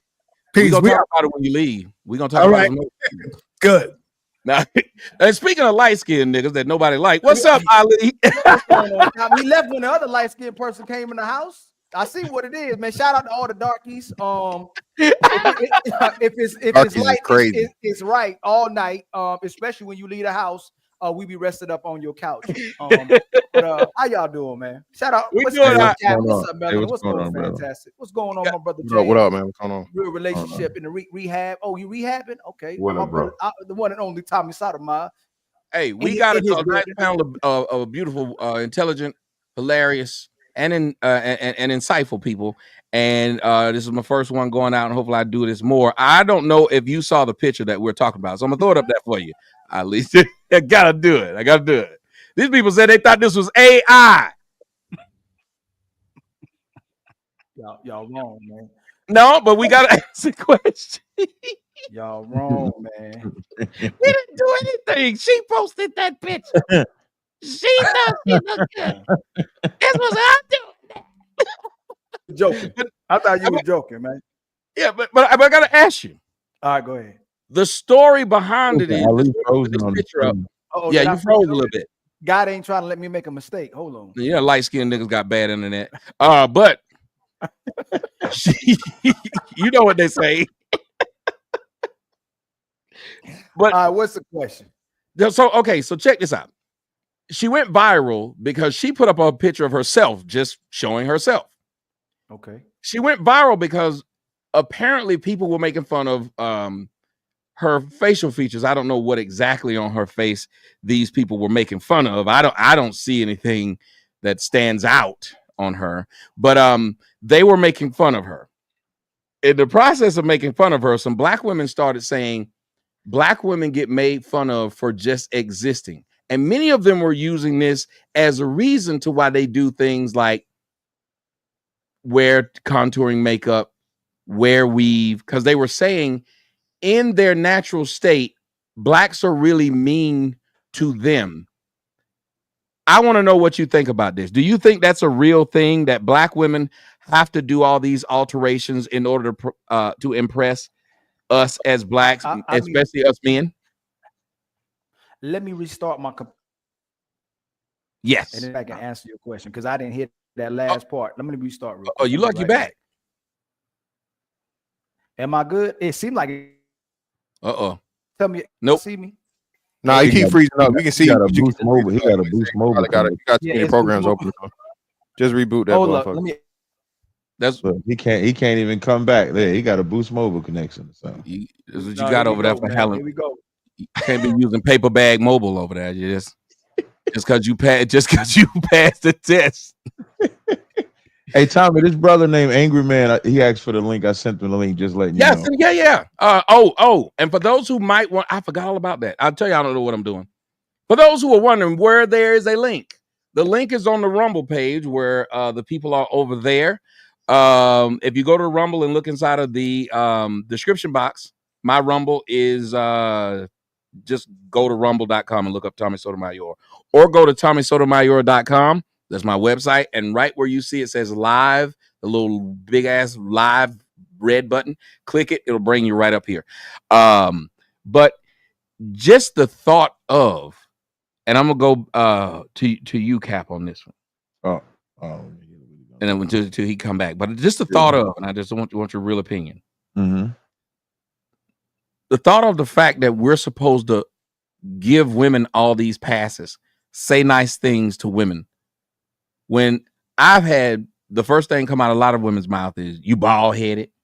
I remember you were talking and you said there were certain things that they would say when you were talking about a physical, what they would assume is a defect, trying to make fun of you or anyone else. Why Right. is it that we as men have to accept that the first thing out of these people's mouths is some diss about the way we look, but we're supposed to protect them? Same people who spend an hour a day just to not look like themselves. You know, when we did a show, I think it was last week when we was talking about Shakari or Shakari, however you say her name. And I always say her name wrong. But we was talking about the abuse that she was putting on Christian. And you see how Christian tried vehemently to not cause her, he didn't want to get arrested, try to tell her, hey, they recording, try to walk away, try to do all this. Sidebar, you know she went to lesbians. She went back to lesbianism now. She did? Yeah, that's a sidebar. Are you serious? Yeah, she done left niggas. Oh, Yeah, she I thought she apologized to him. ain't. Yeah, she might apologize to that nigga, but she going back to women because you know she was already bisexual already. I didn't know that. Who's So- this? yeah, she had a whole relationship Carrie. with her. Yeah. Yeah, she Who? carried Full-time couple now. Right. Yeah, come on. Kari Shakari, however you say her name. But Yeah. if you think about it, Christian had to take all of that abuse, and that's indicative of what men have to go through when it comes to women. We are built, it's almost like women feel like we're built for abuse. They are not. So they can say, get your little ugly ass up out of here, get your fat ass up out of here, get your this up out of here. The minute you be honest and say, get your ugly ass out, it's like, how dare you say that? I'm a lady, I'm a woman. She can be dressed like an absolute whore. You can't call her a whore. No matter what. Even as we talk about this woman that she said that she was unattractive, you got to be careful about what you say about her, because even though she admitted that she's unattractive, you better not say that. Otherwise, you're bullying. That's the disadvantage that men go through our society. I don't know if that will ever change. because because we're supposed to be men, we're supposed to be bigger than that. We're supposed to accept abuse. That's the reason why that happened. And women are only givers. Like, they say, I can give it, I can't take it. They can give it, but they can never take it. God, dog. And their body is made to take it. I ain't talking about. See, I was gonna beat you to it, Tommy. I was gonna beat you. You were silent too goddamn long. I'm not talking about sex, obviously. Boy, Tommy come with one of his damn jokes because I know him so well. I'm childish. When I said it out loud, I said that ain't really sound right. I'm just waiting. Speaking of just waiting, I know is Ali moving? I'm good now. No, hell no, you ain't good. I'm not good. You look like we hear you fine. You're just froze. Yeah, we can hear you, but it's froze. You look like you real deep in thought. You should use that. It's the dark skin coalition, man. They trying to. I'm light skin, man. Stop, man. We got Angry Man and me. We light skin. We bringing light skin back. Yeah, you still a dark. I came up here for a second. I thought y'all had met your light skinned brother Quota. So we gotta keep it even, Steven. We gotta keep. I had called Angry Man for support. I said they ain't gonna get us this show. Now we trying to get some of the bitches. We ain't trying to let y'all get them all. Now we can't have too many up here. Y'all gotta leave some plus. Y'all get the ones right now. Y'all get our hand-me-downs. Y'all get the ones we don't want. I said we trying to make that one. We gotta keep only a few of y'all up here. We know what time it is. Mr. Fantastic said light skin, but dark skin in, light skin in. No, hell no, light skin been in. Them niggas don't have to work. We gotta get a job, Mr. Fantastic. Them niggas are living with bitches. Angry Man know what I'm talking about. Them niggas ain't got no job. Just up there just playing PlayStation. We gotta be funny. We gotta have talent. We gotta know how to bust up a shiffer robe. We gotta know how to the garden. We gotta cut some grass, empty some trash. You can't be no dark-skinned nigga and lazy. Y'all niggas just show up, lick your lips, and smile, and that's it. Hey man, don't hate the player, man. Hate the game, man. You know what I'm saying? On the Players Club. We don't hate the player. We hate blame the. Wait. We don't hate the player. We hate the plantation owner for making y'all. Dang, that's crazy. That's crazy. That's crazy. That's crazy. Yeah, the plot thickens, huh? The plot thickens. Well, I guess that's why we ain't got to do too much work. Get back outside. Angry Man. Angry Man, I'm gonna need you to do me a favor. What's that? Man. You've already seen it, Ali. It can't shock you again. Sweet Jesus. What? Okay, so what am I looking at? What am I looking at? Hey man, who is this? Somebody's auntie? What's going on? Okay, here's a story. I got a corporate job. Get offline. See, women are still being bullied online just for existing in their own skin. It's insane. Instead of evolving, it's like, see, I'm gonna tell you what's up with this, right? Talk to me. This ain't even this. This is not necessarily a black thing per se. This is our society now trying to make everybody that's ugly feel like they're not ugly. That's what that is. Like nowadays, like we gotta like bend over backwards to make people that may not be that attractive feel like they're attractive, and it's not right.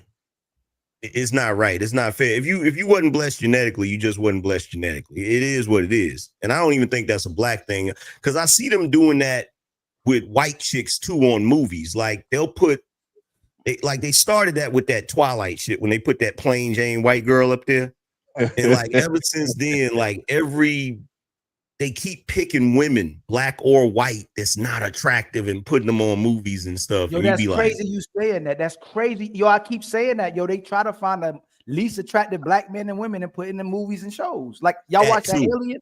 They do it for real. Like it's crazy. Oh, like, they have an old Tyler Perry put a greased up swole nigga with a fat dick.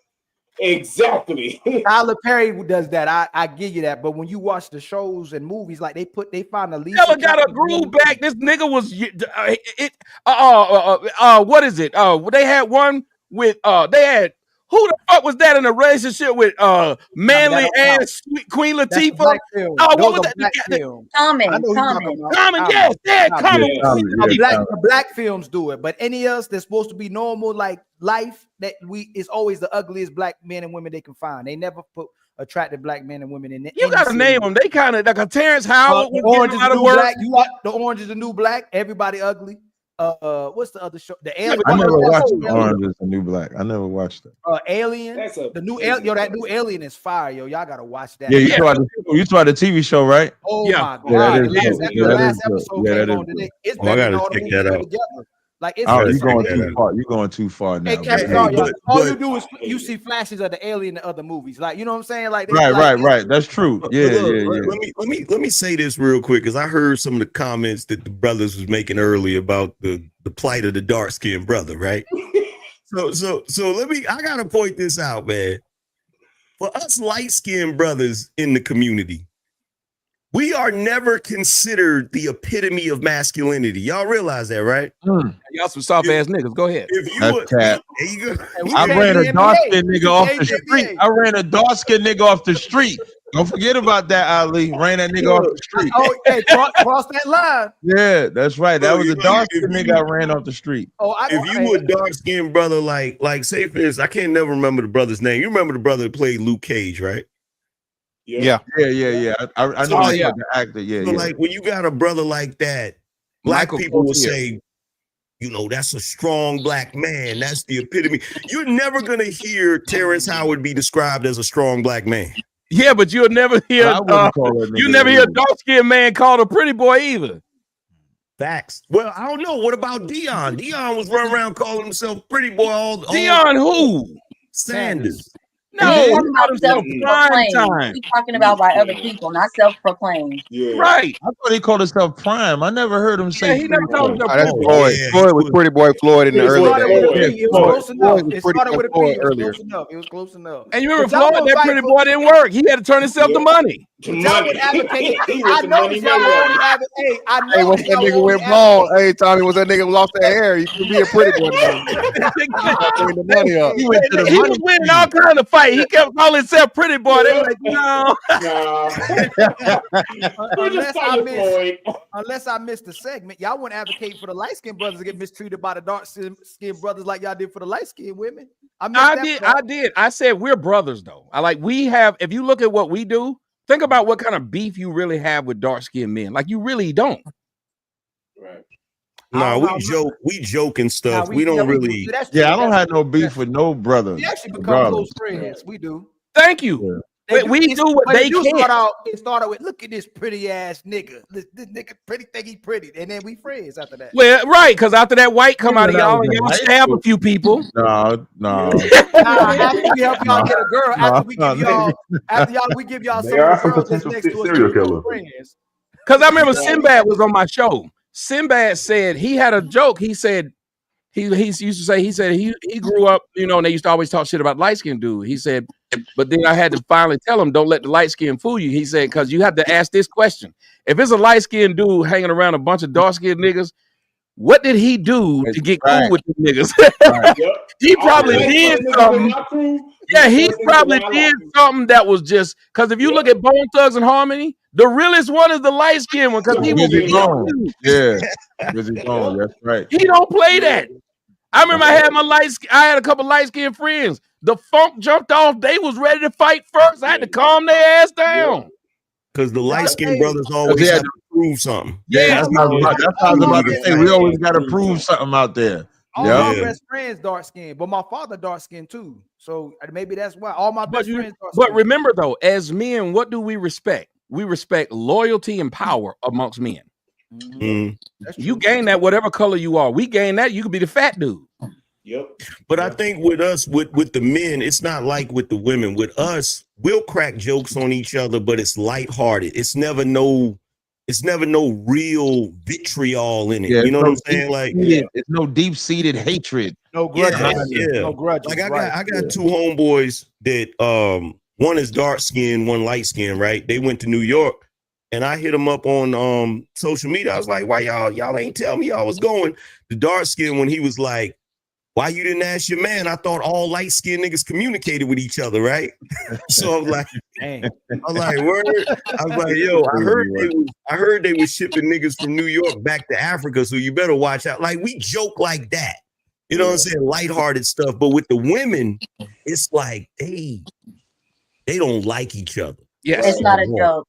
It's not a joke. That's the thing. That's what the sister says. It's not a joke when women say the shit. And when It's we not- out it's though, real. when we were out as a crew, we would never like dog one of our boys in front At of all. some females. We would never do that. You could be the fattest one, the brokest one, but when we was rolling out together, we was one unit. Everybody Yeah, it would be a nigga that didn't have enough money to buy a drink. We never told the hoes And the after we chicks done would gave this never nigga know some it. money to get a drink. Yeah, I had to give him money to get a drink or whatever. We never did that. Right. Yeah. When we 'Cause bought that- a bottle, tell me I'm lying. Everybody got that bottle. It didn't matter if you didn't put in. You in the VIP with us, everybody got that bottle. Everybody got a drink. We never, bitches had to figure out which one was the nigga that lived on the couch. You didn't know it because we all nigga. You couldn't tell. You fucked around, got fucked by the nigga who don't have no job. You did, but you didn't know because we was all in the VIP. Right. The only time we give a nigga, I will say this though, the only time we'll give a nigga a hard time is the one nigga in the crew that always be lying about shit. But we ain't even gonna do that in front of females. We'll say it amongst each other. We're like, hey, this nigga come lying again. Yeah. You know what I'm saying? Or we'll drop that. Chill, bro. Yeah. Hey, you give him that look like, come on, hey, man. You never want to shot like, it's a 2-cup limit, nigga, when you ain't putting in none of the bottle either. You invite bitches. Nah, nigga, hold on. You just invite all these hoes to the sex. Oh, there you go. Now that one, fantastic is right. You done brought too many hoes up here in your VIP. Yeah, nigga, no, brother, no. Hey, is the stereotype true though that dark skinned dudes it's harder to read y'all tattoos? Is that true? I just want to know if that's true. Can you read my tattoos? I just want to know if that's true, man. You know what? I don't know. You know what? He said it was true. Green room for you, sir. The green for you. Listen, I'm gonna tell you the true story. I have one. Listen, I have one tattoo on my arm. It's on my left arm right there. You know why I didn't get any more? Because I remember a bitch. I'm fucking this bitch. She looks and says, "What's wrong with your arm?" And then I said, "It's a tattoo." She said, "See, what does it say?" Well, I don't need to get no more of them. I remember the white boy was a friend of mine. He said, "Why you get that tattoo?" I told him the whole story behind the tattoo. He said, "But ain't that like skywriting at night?" Oh my God. Oh my God. Crazy, yo. I didn't get any more tattoos after that. I said, "Why am I wasting the ink?" That's crazy, yo. That's crazy. Tattoo on just practice. They just practicing on y'all. It's like a fat woman getting pregnant. Who knows until the doctor knows? She showed up with the baby. Damn, I didn't even know you was pregnant. Y'all talking about shows. Y'all talking about shows. HBO got one of my favorite. It's Game of Thrones. You remember when? You remember when Roose Bolton said that his wife was pregnant, and his son said, "How can you tell?" Exactly.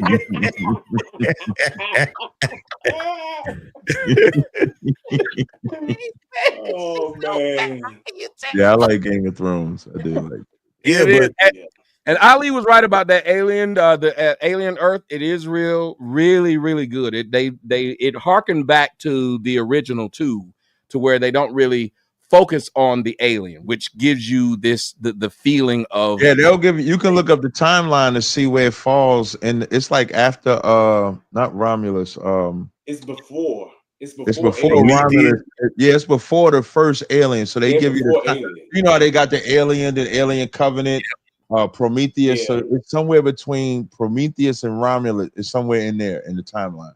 We could do a show, and I could definitely tell you why I hate that series. I am so disgusted with it.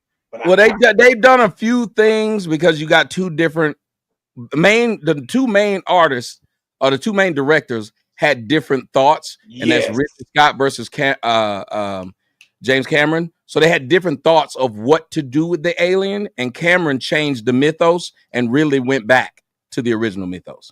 So it's a difference in style, but I think I like that part of it, that they allowed another director to come in and he kind of puts his vision on it. But it looks like Alien Earth is more following Scott, because Cameron's kind of hands off on it now. He said, I did what I did, is my hands off. But I do, we have a couple more people up here. Petit April. Yes. Hello, and we have Lyric Speaks up here. So I'm going to jump to you, April, first. Well, thank you for having me. No problem. And I got to ask your question. When I ask you the question, when you see this picture, what do you think? Damn, this poor woman. And hopefully this woman is not watching this show. I thought it was AI. I've only been able to glance at it. Thank you, April. So did I. I really did think it was AI. I'm still not convinced it's not. But I was typing a comment and I saw the link, so I thought it would be best if I said it because it's kind of long. And I know everyone is lighthearted right now, but back to the dark-skinned Black woman. I think that is instilled with mothers and grandmothers. And then it's instilled in them that they're not pretty, they're too Black when they're young girls. And then when they grow up, they still have that in them and they carry it with them. And that's why they have such disdain for light-skinned women. I grew up in Baltimore. I would come to North Carolina for summers. And in Baltimore, no one ever commented on my complexion. But when I came to North Carolina, my grandmother would tell me how Black I was. And I formed a disdain for all my light-skinned cousins. And I think God played a joke on me because I still had that disdain for light-skinned women. And I had a very light-skinned daughter. God didn't play no joke on you. You got what you wanted. You didn't want to put your listen. No, if I was born in a wheelchair, I would want to fuck somebody and have my child roll out my wife pussy. I would hope my child. This is crazy because her father is dark skinned, so I even envisioned her as a dark skinned baby. So when she came out, I was shocked. He should have been too. He should have went right to get a DNA. And he did. Wow. He did. I would have.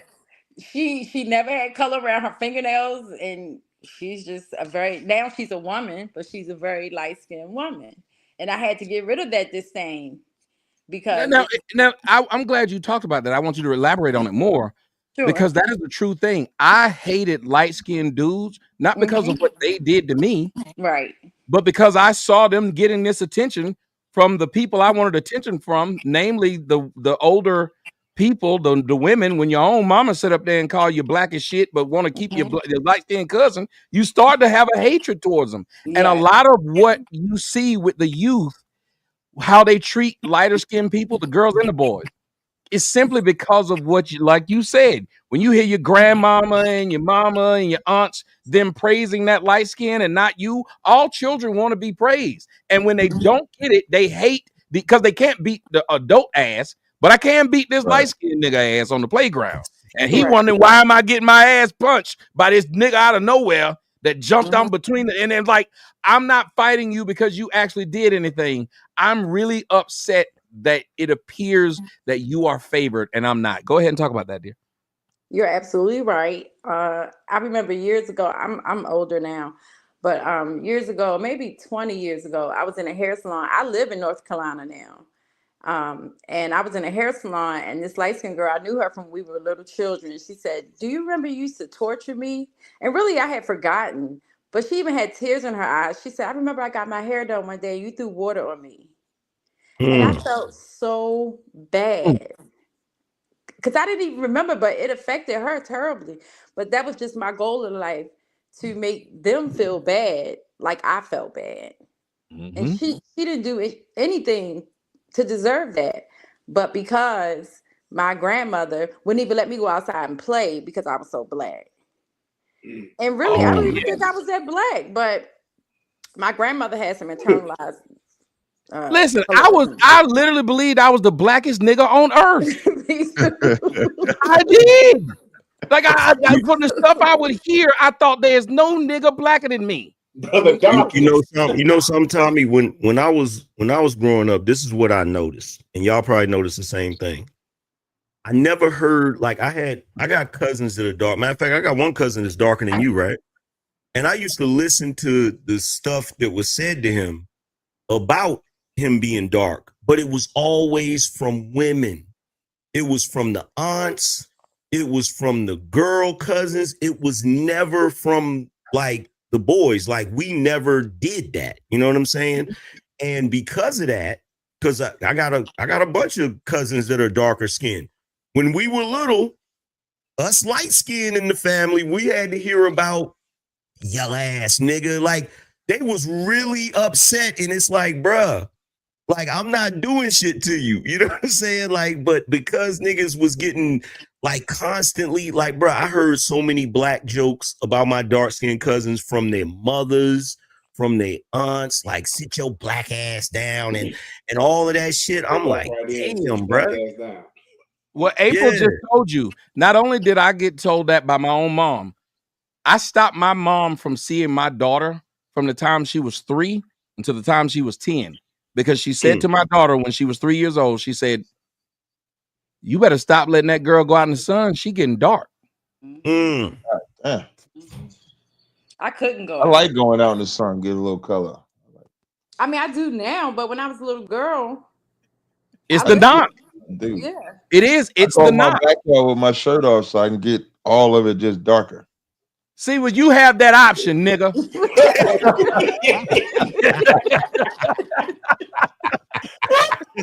Fuck you up here. You trying to brag, nigga? We out in the sun. The sun be trying hard as hell to dark. It be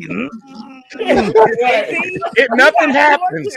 We got tortured, but he laid out getting a tan. Yeah, just laying out in the backyard. He just playing with it. Yeah, it made women like you more. Yeah, that's it. It don't make you. Nothing happens to color on you. Got a little color on. Yeah, got a little color on you. I said, God, he like them gloves we used to have when we was kids, the freezy freaky gloves where you go outside and they get cold and they turn a certain color, but then you come right back inside and it's good again. Like my arm, when I have it in the window when I'm driving, it get dark. Yeah, all that. Yeah, you go outside with your shirt on and it's sunny.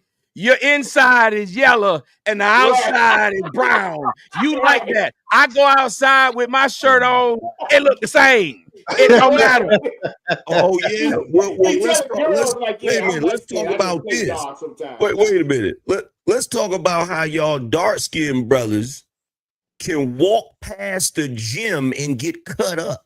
Let's talk about that. Let's talk about them genetics, because a lot of y'all dark-skinned brothers, like, I got one cousin, that Negro, like, I was in the gym working out like crazy. I'm like, yeah, I'm going to catch up to him or whatever, right? He hadn't been working out. He had got a little pot belly and shit. This nigga went to the gym for like 1 week and was cut up. I'm like, this is some bullshit. It's called slave genes. See, my parents were so dark. My grandparents and stuff, they were so dark that where they were in the field, it took the slave owner 3 weeks to realize they were gone. They was that far in the field. But your people, they right down the porch. Many of them in the house. Standing a motherfucker. Yeah, you have a direct link to the white man. So therefore, you didn't do much work. They had us out there literally just carrying bales of hay. Like, we was literally ready to bust up a shipper robe. That's what we were doing. So when you kept breeding like that, genetically we're like that. I still have people to this day talking about, oh, you been to the gym. I'm like, nah, just a small shirt, nigga. Yeah, I have been to no gym, but it's a part that. But that's the funny part about it. You have to look at the positive you get in life, even when you have something that others call a negative. Because before basketball, tall niggas was just tall for no reason. Well, no, serious. What nigga was 6'9", 6'10", and somebody gave a fuck about him 100 years ago?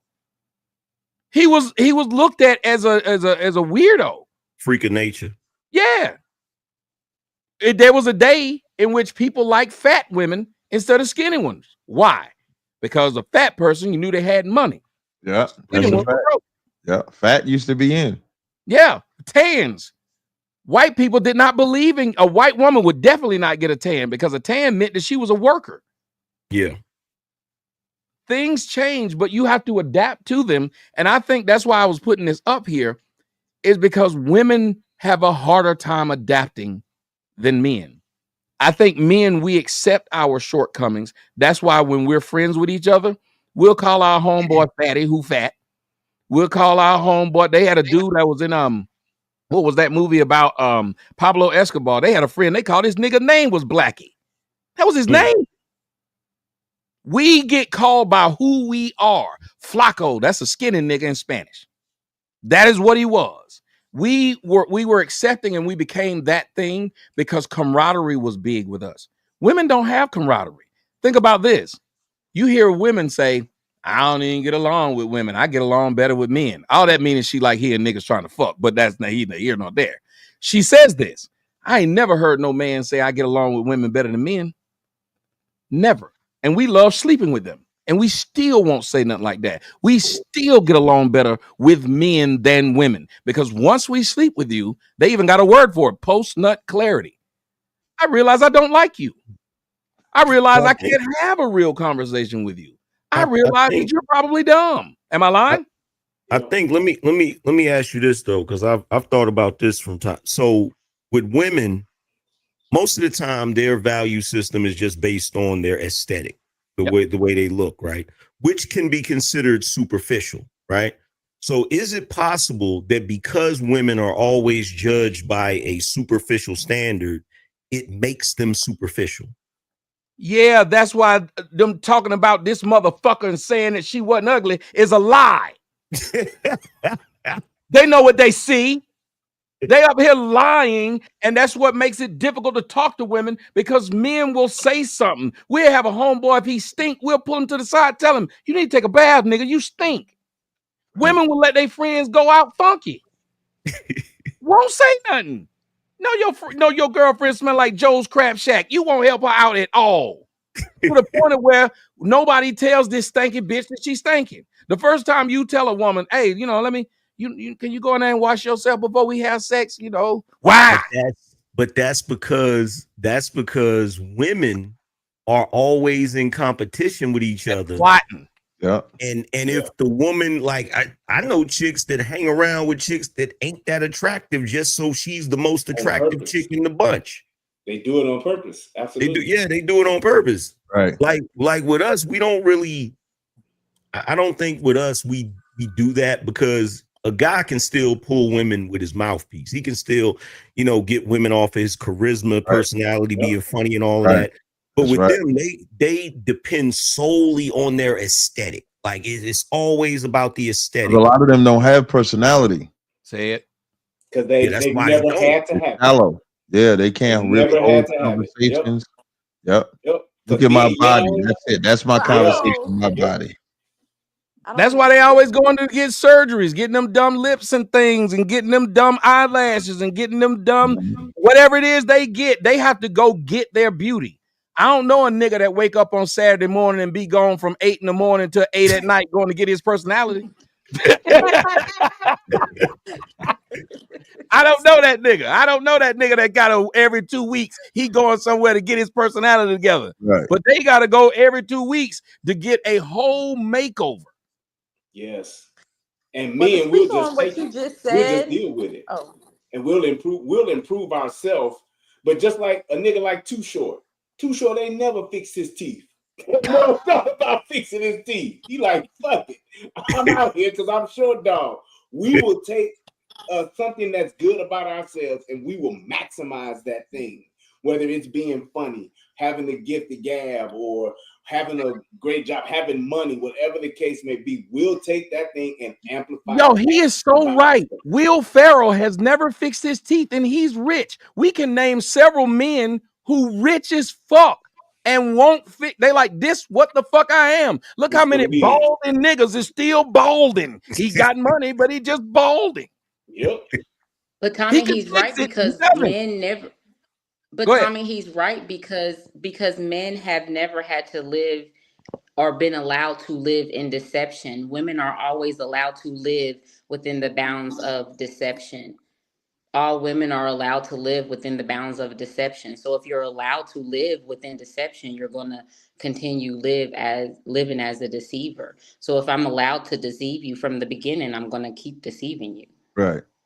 But yeah, we're not able to, you know, even if a dude has a flaw, whatever his flaw is, everybody done told him that flaw since the moment he was born. So he got to accept it. It just is what it is. Like, you just got to keep it pushing. But with women, it's like they're allowed to change it. Yeah, we coddle it. You know I was about to say they change it or hide it. Meaning we got to act like we didn't see it. Yeah. Because women have girdles, women have makeup, women have weave, we have fake eyelashes, we have nails. You know, we have so many things to change it, and then we also have tears. So if you don't like it, we can just cry and act like, you know, like you said in the beginning of the conversation before I joined the live, we can just, you know, as you addressed, turn into 5-year-olds and say, well, why don't you like me? And then you just say, oh, I'm sorry, I didn't mean to say that. I do like you. No, you don't. You don't like the tears, and you don't like the weave, and you don't, you know, it, but again, it's all about preference. But if you're allowed to deceive, you're going to keep deceiving. That's all I wanted to say. I think the biggest problem is that, like you said, your peers are the ones that's creating and promoting the delusion.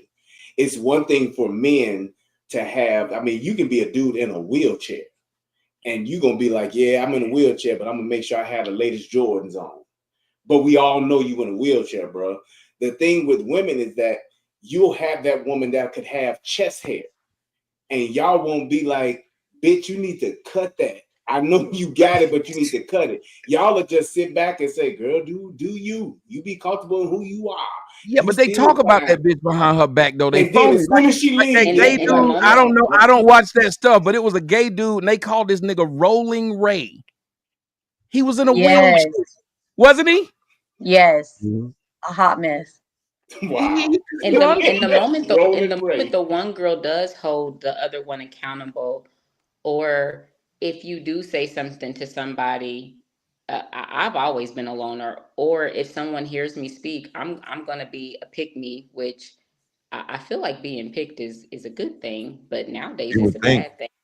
And so, you know, if you do hold another female accountable for something, you're not going to be viewed as being good. And if you are a natural person or a natural woman, which I feel like we're all supposed to be natural, but you know, becoming natural is a thing now, which is odd. Then you're going to be talked about as well. So you're doomed if you do. So if you say something to somebody, it's not a good thing. So if you hold somebody accountable for something, then you're not praised for that. Well, think about being. There's literally a scene. There's literally a scene on the show Insecure with Issa Rae. She's standing there at the food truck talking to her homegirl. I forget her homegirl's name, but she's talking to a homegirl about her boyfriend. And her homegirl says, well, he kind of has a point. And she looked at, she said, excuse me. She's like, you right. You can do no wrong. Like, they literally put it in the show. I'm like, what the, you know what I'm saying? Like, Molly, that's her name, Molly. So Molly told her, she was like, well, he kind of has a point. And she immediately checked her about that shit. And she fell back into, you right. You can do no wrong. He need to get his shit together. Bro, you should have seen That's what I was going to speak on, because nowadays, like I used to be a girl's girl, but I started noticing once I started maturing with my mind that these were a bunch of losers. So I don't have friends, and that's because I can't find like-minded women. Most I women just said that y'all don't like women because y'all know women full of shit. Yep. Yeah. Even I mean, real quick, I went to the UNC football game yesterday, and there was the white women were not to speak on white women, but I was amazed at how friendly they were. Just speaking, and I took my dad, and he's a fan of UNC, and to see how friendly they were in the seating area, nobody was like mean mugging you. It was just a friendly ass atmosphere, and because they're happy. Yeah, and the black women were happy. Like, look, here's the thing. Look, I don't want to be the one to go in on this, but there's a reason when it's black women, there's a reason why that's going on. Because misery, like a lot of black women are miserable. Oh my God. And other women be happy. And that's the reason why they move like that, because they actually be happy with themselves. But like what I noticed with black women, like they're just not happy with themselves. And they don't realize nobody can. Hey, white women ain't happy with themselves either now. I'm not saying they are, but they can give a facade. It's different. Like they don't show. Nah. And even them white bitches is worse than black women. We not gonna do that. I'm not saying I have, but I'm just saying yesterday from encountering white women, and I know most of them are drunk, but they weren't mean mugging. I know what she's talking about. Like they'll say hi or genuinely engage with no shade. When black women are out with other black white women, bitches got the same shade black women do. It's just the white version. Well, we like that better. I think it's more disproportionate. We like that better. The white version is much nicer. It's just your guard is Because that. even Like, today, when I posted pictures, like I had my father in the end zone. We went up in the suites. It was a real VIP day. I had black women like, oh, but they still lost. I know y'all smiling now, but I know y'all were crying at the end of the game. I'm like, no, the fuck we weren't. You don't cry in VIP. Let me give you a compliment. Let me let me try to give something a pushback because I kind of see where Cap might be going. Let me give a pushback.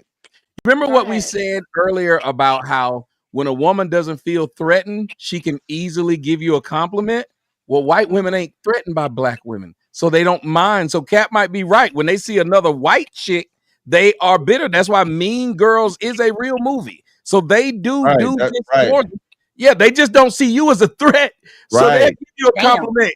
Because you're the chick with Down syndrome that won the Miss America. That's why we the TNT. Like that's the perfect way of what I'm saying. Like they see the black woman like how a white man would see a black man. You ain't a threat. But if that white man sees a white man, it's a threat. When that white woman sees a white woman, that's a threat. So it's not. Let's not disrespect the black woman in that regard. I'm not disrespecting the black woman. No, we gotta hold them accountable for the I'm all about this. One thing I do is hold black women accountable. I just don't put white women over them. I don't think that's what she was doing though. But like yesterday, and I hadn't seen that. I went to a HBCU, and I've been to homecoming and football games at HBCU, and it's always some bullshit. Well, I'm gonna need Melanin to jump back in because she had a point too, and I like listening to people when they have good arguments on each side. I think I know where you're going, Melanin, but say what you were going to say about how you're saying, hey, this is a holding them accountable for. Yeah, this is holding us accountable for those behaviors, and us as women, we're the one experiencing the other sister. So it's not okay. It's unfortunate that the white girl is giving us a better experience than we give one another. But it's not okay. We have to be able to call that out because black men don't do this type of behavior to one another, but the black girls do this to one another. And it's unfortunate that we giving kudos to the white girl, but if she being fake nice, nasty, we need to practice more fake nice, nasty and not have us feel it there in the moment. We know you fake. Oh, girl, you look cute. We know you faking.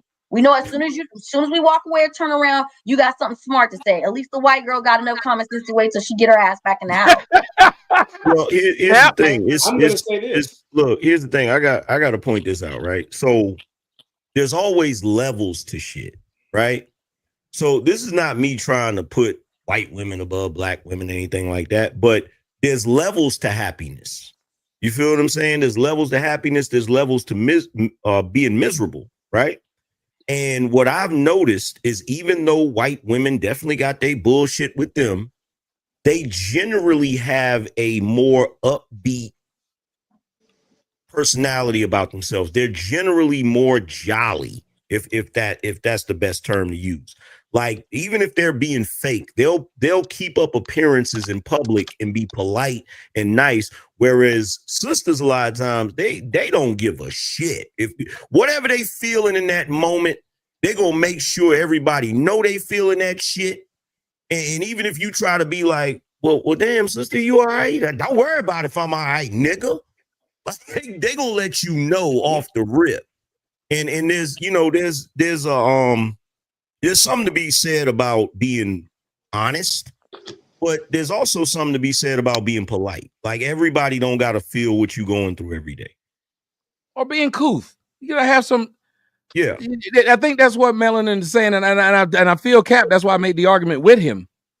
But I will ask you, Cap. I'm gonna throw it back to you. Do you see what they're saying when they're saying, "Why say the sisterhood is a thing when I feel opposite by how you treat me?" It's not the sisterhood. I don't have a problem with being held accountable, but for the sisterhood. But the comparison that y'all making white women dealing with black men and black women, and not making a comparison of how white women deal with white men. But when y'all make the comparison of how black women deal with black men, that's the race with the race. The reason why you brought up Mean Girls, you made a point to say Mean Girls because white women are mean to white women. They don't hold nothing back. They also don't hold nothing back with white men. So they look at us as inferior. So because they look at us as the pet and they talking to us as a pet, don't mean that they're necessarily nicer to us because they talking to us as a pet, as opposed to black women and black men look at each other as semi-equal or competition. So they talk to each other differently. The dynamic is totally different. Even you admitted, Tommy, that they look at us as inferior. So they talk to you like, oh, this is just my little child. Hey, how you doing, Lisa? Yes, da-da-da-da-da. Where the black woman looks at the other black woman more as equal. So they talk to him more direct. But can I say this? Mean Girl, give me 1 second. Mean Girls was them showing not to be this way. They were saying that the girl who's like Regina George is not normal to everyday person. She was a one-off. The rest of them were trying not to be that. But in the black community, the black girl that's an asshole is replicated a lot. She's not abnormal. The loudmouth white girl is an odd one. The loudmouth black girl, that's a thing that we've accepted. And I think that's what they're saying. They're saying even if they run into the white girls with each other, look at how they are with each other. They still aren't as violent as black girls are with each other. They still have more of a girl code than black girls do. Well, here's the thing. Cap. I think you're giving white women too much credit. Here's the thing, Cap. I'm not defending what black women do. I think black women should and shut the fuck up sometimes. A lot of times, that's what I believe. But I'm not going to say that the white woman. The white girl, the Asian girl, the Indian girl. It doesn't matter. Every other girl, them Asian bitches are just as wicked. Take it off the white girl. Every other race of girl. All women are the same. Yeah, I think that to a degree, I think Cap is right. They are inherently the same. Yes, women are some manipulative motherfuckers across the board. Yes. However, going back to Tommy and a fatherless America, I believe that other races of women can't find the value in themselves and in their men. That's why you can have a group of white girls and you can have the blonde that gets all the attention, but you can have the brunette that knows her role and knows, hey, I'm the smart one out of the group. So she's going to gravitate and find value in men that are like her, that are going to find that attractive. She's not going to try to be the blonde. That's the thing with black women. They all gonna start twerking, even if they 400 pounds or if they're 120 pounds, and think they all the same, and they are not. They have that thing about them to where they will see value and think that I'm supposed to get the finest dude out of the group just because I'm the coolest or I'm the sexiest or I'm the more promiscuous one out of them. They think they're competing with the one that is an actual 8 out of the group. White women and other races of women know how to, and I believe this is because they have fathers more so than a lot of black women do, that they know how to look at what they are worth and take inventory of themselves and know I'm gonna fit in this lane. Just like men, we will know the prettiest of us will probably get the finest of us of the group of women. However, we can still compete, but we know, okay, well, I think she's feeling him, so let me move on over to her. And we will do that because we can get in our lane at the end of the night when we have to. That's why the last dude who don't got nobody and got them beer goggles on that night will go home with that fat loud mouth because they know at the end of the night I'm gonna at least get my dicks up. So I'm gonna go to angry. Give me 1 second. I'm gonna go to Angry Man. But I used to have a saying. I said, "Do y'all know the difference between a fat white woman and a fat black woman?" The fat white woman knows she fat. Knows it, and she carries herself that way. But if you watch them, they actually will know where they fit in the scheme of things. That's why you don't see the fattest of them acting like our Lizzos and acting like our the woman who was going around saying, I know I'm fat and fine. Like they don't do that, but ours did. Ours said that they could there was no difference. Right now, what do you hear black women saying that are in their 40s? There's no difference between them than women in their 20s. They say I'm just as good as the woman in her 20s. Which is the most asinine, right? This is the most asinine thing. So I think what they're saying is, yes, there's hatred amongst all, and I'm gonna let Angry Man go. But I think what they're saying is there's levels that they don't expect to get from when you say we got this sisterhood, we're black women, we're strong, we have all this. I shouldn't get more hate from you than I do from somebody that's supposed to hate me because you told me that she white and she's a horrible person, yet she's treating me better than you do. White women don't get to say, they don't go around and say, black women treat me better than white women. They don't say that. Go ahead, Angry Man. Let me go after AM. That's what I was gonna say. Damn it. I was trying to say stuff too. Y'all can't see me behind these words, man. Oh, I'm sorry. I'm blending in with the words. Listen, I'm gonna take them down. I got something to say though too. Why you trying to use your light skin? You're supposed to use your words. I'm trying to use my light skin privilege. Use your words. That's color. Use your words. Oh, go ahead. Hold on, Ali. I was gonna say to Cap that I get what he's saying. The differences with other women, there are differences, cultural differences. You know what I'm saying? There's definitely cultural differences. White women don't really operate the way a Latin woman operate. Latin women don't really operate the way a black woman operate. They have commonalities, but there's cultural differences. And what Tommy was saying, I was going to say the same thing. Just it doesn't make sense to me that black women, because as black people, there's a reason we call each other brother or sister. You feel what I'm saying? It doesn't make sense that sisters should be that negative towards each other. Hell, it definitely don't make sense that they should be that negative towards us as men. But they do it all the time, and they got to be called out on it. They got to be called out. I'm gonna let Cat respond because I was today years old when I heard black women say white women treat them better. I've never heard that before, and I do agree when you say Latin women are different, white women are different, black women are different. I'm not talking about the differences. I'm just saying that they're the same. They all are catty with each other. They all are disrespectful with each other. Now, if you talk about how it's expressed, I'm fine with that. But let's not act like white women, Asian women, women in general are catty and competitive. The same things we talk about that black women do with each other, white women do with each other, Asians do with each other. They are in full out competition with each other. Now, if you want to say they express different, I ain't gonna argue with you with that. I think that's what they were saying, because even the young lady April who was up there, she said, well, they don't express it that way. And I think Melanin was saying they don't express it that way to us. And then you chimed in and said that's because they look at us as inferior, of which I agree, which led to my point.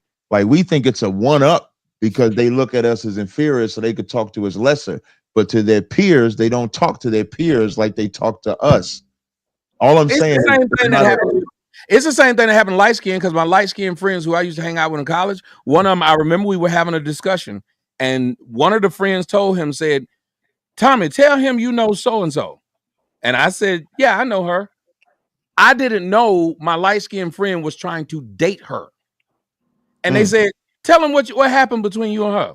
And so I go into the story, what's happening. Think I'm talking to me and my boys. I've known this guy since I was 18 years old.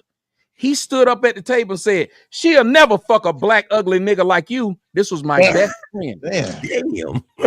So he looked at me the same way. A lot of times there are light-skinned girls and light-skinned dudes who will think that we friends, but you friends with a lot of people as long as you stay in your lane. If you move out of your lane or you get something they think you're not supposed to have, they'll then remind you of who you are. And that's what he did. He ain't the only person that's done something like that.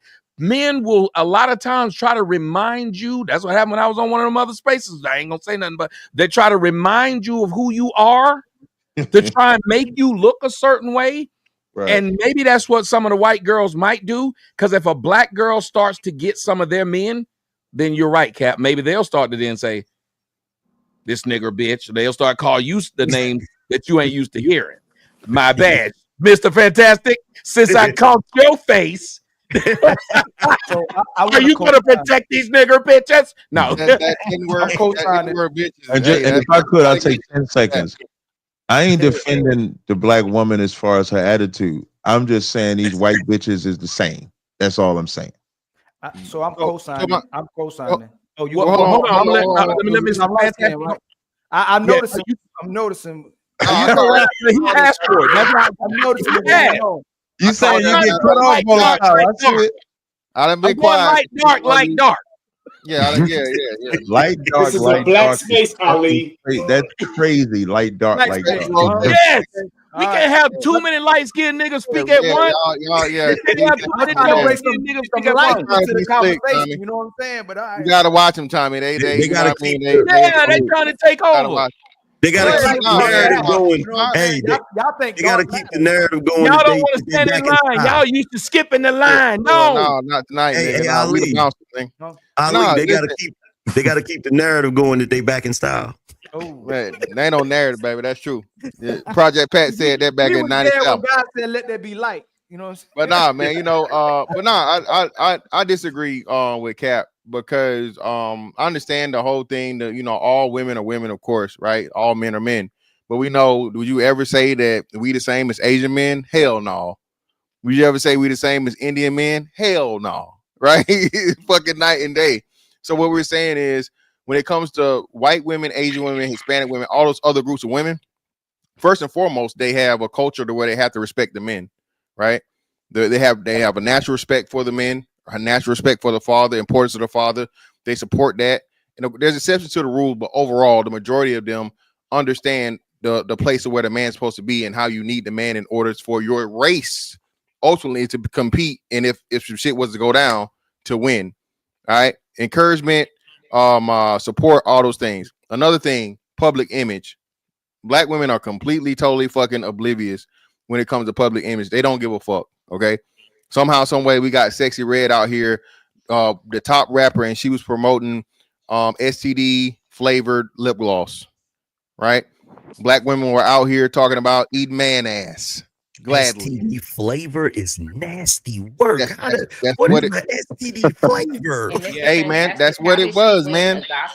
How did she win a gospel? Glorilla winning the gospel award. So that's what we saying, man. It's like. When it comes to like you said, just public image and everything overall, like black women say, fuck it. We you know what I'm saying? We don't care and we don't need it. We don't this. But again, if you're going to operate in the world, you have to understand how the world works. And other women understand how important that is. That's why Asian women, they whooping everybody's ass. Hey, can a you light-skinned moved the brother goalpost though. hold on, Cat Cesariak, because I'm Good, co-signing Alex. you. I'm co-signing you all. I'm about to co-sign today. Good. You know what's funny? There's people old enough on this panel, knowing from where we came from, knowing that a lot of us had to learn how to find ourselves, learn how to love ourselves. We just discussed colorism, and the difference. And what Captain Tazariak says is 100% right. So I was fortunate because of my background from my mother's side and my father's side, and the type of people that I met in my life. And he's absolutely right. The women are the same. The difference is they still have a culture, they still have a nation, they still have fathers, they still have mothers, they still have families, they still have resources, they still have legacies, where we still as a people don't even know who we are. It sounds like you're agreeing with Mr. Fantastic. Of course, I always I agree a lot of times with Mr. Fantastic, but what he was saying was on the surface as if there wasn't a root issue. So I'm like Captain Tazariak. I like bombing on our people, but looking at and simultaneously addressing the root issue, what's wrong with our people at the same time too. I don't like to slapping them around. We know what happened to us, and we have to identify what happened to us. And a lot of things that a lot of these nations have to gravitate to and grab on, we don't have. So the Indian person does. They have their culture and they men. The Hispanic has it still. The Arab has it still. We are so torn apart, and we were the epitome of what was torn apart. And it's actually spreading. They've used us, if we can't identify it, to do it to everybody else, because as time passes, it is already infecting every other race of people walking on the earth. So that's why I agree with Captain Tazariak. When I go when I am all my I had a club, I had a hookah lounge, I got a real estate business, we got a mental health business on the other side of the nation. The women can't stand their men. The only reason why they're holding on to their men is because they have culture, they have nation, and they have history, and they're holding on to where we have no knowledge of who we are, most of us, and most of the black brothers that are successful on this panel created themselves. I think I might be wrong, but y'all built from the bottom, y'all built from a lost history, y'all built from a broken place, and a lot of us may be in these groups and we identify as black, but a lot of us still feel alone. We don't know who we are. So I think that has a lot to do with what Captain. I won't be that long. I won't be that long, Angry Man. I think all of y'all, with your great eloquent speech and talk, missed the only thing that I responded to. All of that y'all said, like Mr. Fantastic, you start talking about growing up with fathers, and I think relationship and Ali and Angry Man. I was only talking about one thing: how white women talk to black women and how white women talk to white women. And when Tommy said, because they look at you as inferior, that's it. I wasn't talking about no fucking Sexy Red. I wasn't talking about the fathers. I wasn't talking about none of that. And y'all took, I almost wonder how much y'all hate black women. Because I wasn't talking about nothing. All I was talking about was black women are mean to black women, and white women are just as mean to white women. And the only reason they're not mean to you, as Tommy said, is because you're not a threat. I wasn't talking about none of this shit y'all talking about. Sexy Red, Tommy will tell you, I call that bitch a roach. I wasn't talking about none of what y'all was talking about. It was just one point to point out that white women deal with white women the same way that black women deal with black women. That's it. Nothing else. Well, even if what you're saying is true, I still like the way that they do it better. Yeah, that's what I was trying to get at. Cap, do me a favor. Cap, I need you to read the screen.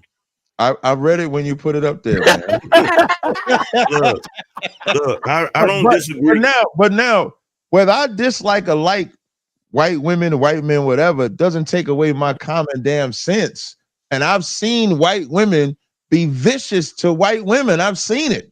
It's on the internet. It's in person. Just like I've seen black women be monsters. So to make white women like they treat you good because they was nice to you with anecdotal evidence, that's not the norm. Right, you got to hear what Melanie is saying again. I got to let her say it again. And I'm going to angry man. I got to let her say it again, because we do have to hear it. You saying we hate black women, but it was black women who started this conversation. I was including her too. You saying they hate them? Yeah. Well, I hate Melanie, you hate black women. When I made this, I don't like the ways of black women. I'm not afraid to say it. I don't care. I gotta say this, and Cap, you might not like this, but it gotta be said. It gotta be said. So Ali, I disagree with you. Black people do have culture. Oh, shit, in light this country. skin violence. Look, Tommy like that shit. Look at Tommy. Wait, hold on. That's that dark skin in him. That's that dark skin in him. Yeah, I'm still a dark nigga. So let's get it. Look, first of all, we do have culture. As Black people, it took us a while coming into Reconstruction, but we cultivated a culture here in America. We have culture. The problem is, at one point, Black women rejected our culture. And the reason why they rejected our culture is because they still want to be part of white culture. They still want to be the top woman, and they think the only way to be the top woman is to be with who they consider the top man, which is white men. Because if you notice, once we got to the 70s, when everybody started, when brothers stopped wearing the conch and everybody started rocking afros and stuff, the sisters did it for a while.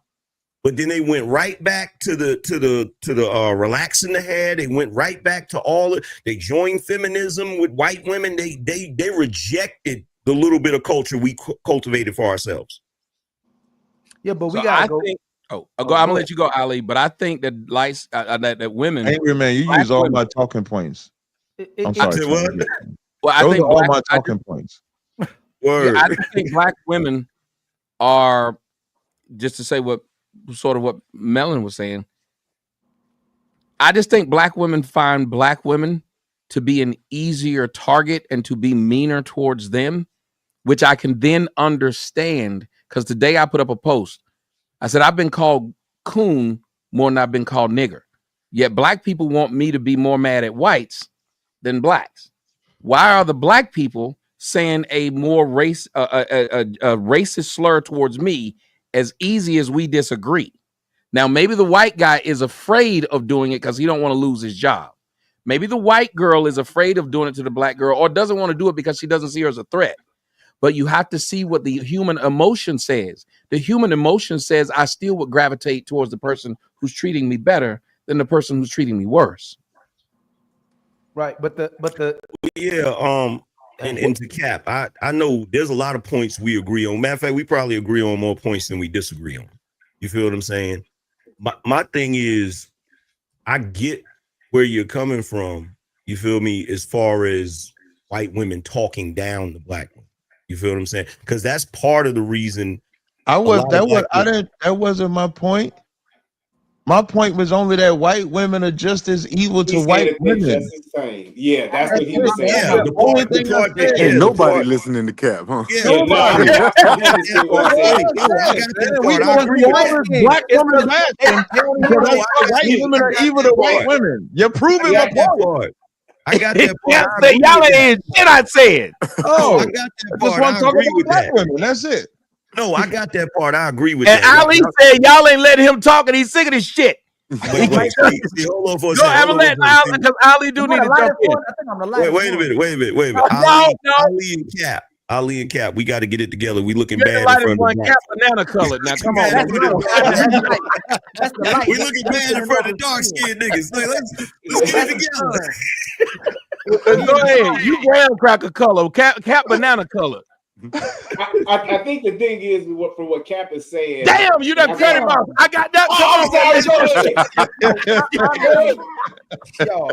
Go ahead, Ali. We are still discussing how we're dealing in colorism. We're still discussing how we still have the crab in the bucket syndrome. We still discussing we really don't. Even if we're successful in the country, you still a nigga to most people. You like Asians still like y'all are successful brothers. There's no way you don't acknowledge that when you go out into the real world, before somebody meets you, they still look at you the same way until they go, "Oh, Tommy, you ain't just like them. Angry Man, you ain't like they said in the encyclopedia. Captain Cesario, you ain't like they said in the almanac." Like they still look at us as niggas. We don't. It's like we may be Americans on the surface. But when it comes to these discussions and really discussing why we in the positions we are, we not part of these people. They don't look at us a certain way. And it's a worldwide issue where the people that look like us are being torn down and being treated a certain way. And like I said, I'll still bang on my people because I want us to be better in the way and people that identify as us. But Ali, I'm about to land. You don't see no other race of people that has as a psychological problem as us.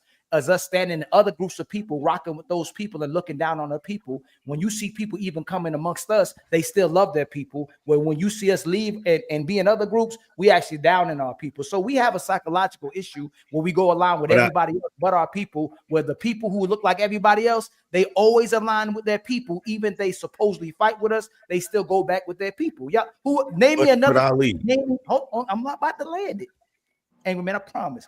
Name anybody that's not the, who the black people that you can identify with, the black people, let's say, be coons, right? Name the other coons and other races of people that you see and go, oh man, that's a coon, that's a sellout of those people groups and other people groups. We the only ones that it be happening to. They have them. They have them. Who? They have them. Like, look, here's the thing. Nigger lovers. Here's the thing. We're looking, course, we're looking at it. No, the abolitionists were nigger lovers. The abolitionists. We're looking at it. We're like Tommy. They still. And I'm getting right back to you. Those people still like their people. They just didn't like the way they were treating black people. Where you have black people that literally leave black people, and because they don't want to be looked at the way that they, the way we've been treated, and the way we're identified. Well, I'm gonna let Angry Man go. There's a lot in that, right? So y'all can go back and forth. Number one thing that we have to acknowledge is that everything that we do as black people is pathologized more than any other group of people. I agree. So anything that we do is going to look worse because just by virtue of us being black, because we always under the microscope, always under scrutiny, right? But you got to realize with other groups of people, they have that too. It just goes back to what the sisters was talking about, where they're better at the public image of it. They're better at making sure that it doesn't look like that on the surface, because I can tell you right now, there's white people, they don't like each other. They're tribal as hell.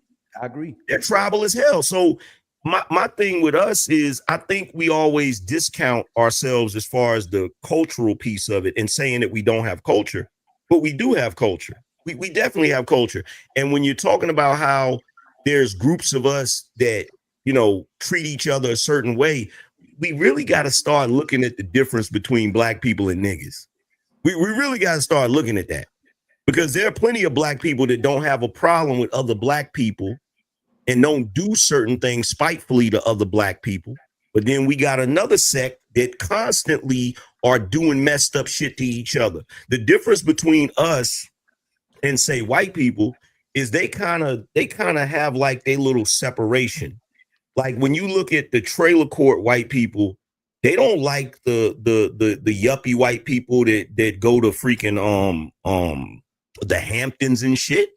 You feel me? And if you go to a white trailer court, they cutting up just as bad as niggas in the projects. Mm-hmm. It's for real. I'm not disagreeing. I agree with you, but they stay. So when you look at the Black Panthers, when you look at the Malcolm X's, the Martin Luther Kings, the Marcus Garveys, when you look at even old school movies where I watch, like my father, I watched the oldies movies with my father, and you watch Native Americans, white men would come ravage their villages, and then they take their people, educate that Native American, and bring them back to there to educate, to make those people be white American as well too. The problem with our society is the fact that when they're educating us and we get actually closer to, man, this is gonna go crazy. I know this is about to go left probably, but the more we become successful, it looks like the more we're identifying with white people, because a lot of the black people that get successful, they don't turn back around and pull their people up, just like the Mexican.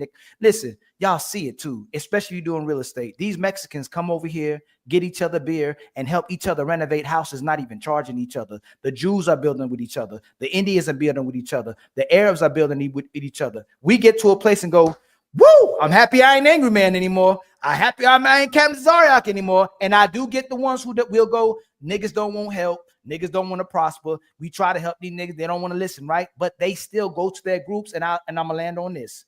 You see it with Moses, and you see it when he was an Egyptian. He was right next to the Pharaoh on top, and God came to save the people. He came to them to the Pharaoh and said, "Let my people go, no matter what condition they're in." So we know we're gonna have the nigger mind state, and we're gonna have black successful mind state. But now we have two extremes versus the balance. You're either all the way Americanized, no offense to anybody who may be Americanized, or you all the way in the street where there's a balance. Like, I know why I'm in the street, And I know why I may be in corporate America, but I still have to recognize that the people that look like us are treated a certain way worldwide. And that's why we have these problems where other people have nations that are thriving. And then people that look like us, the nations that look like us, then people getting bust down still.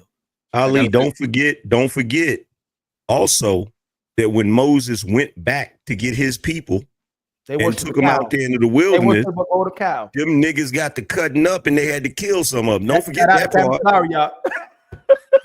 Don't forget that part.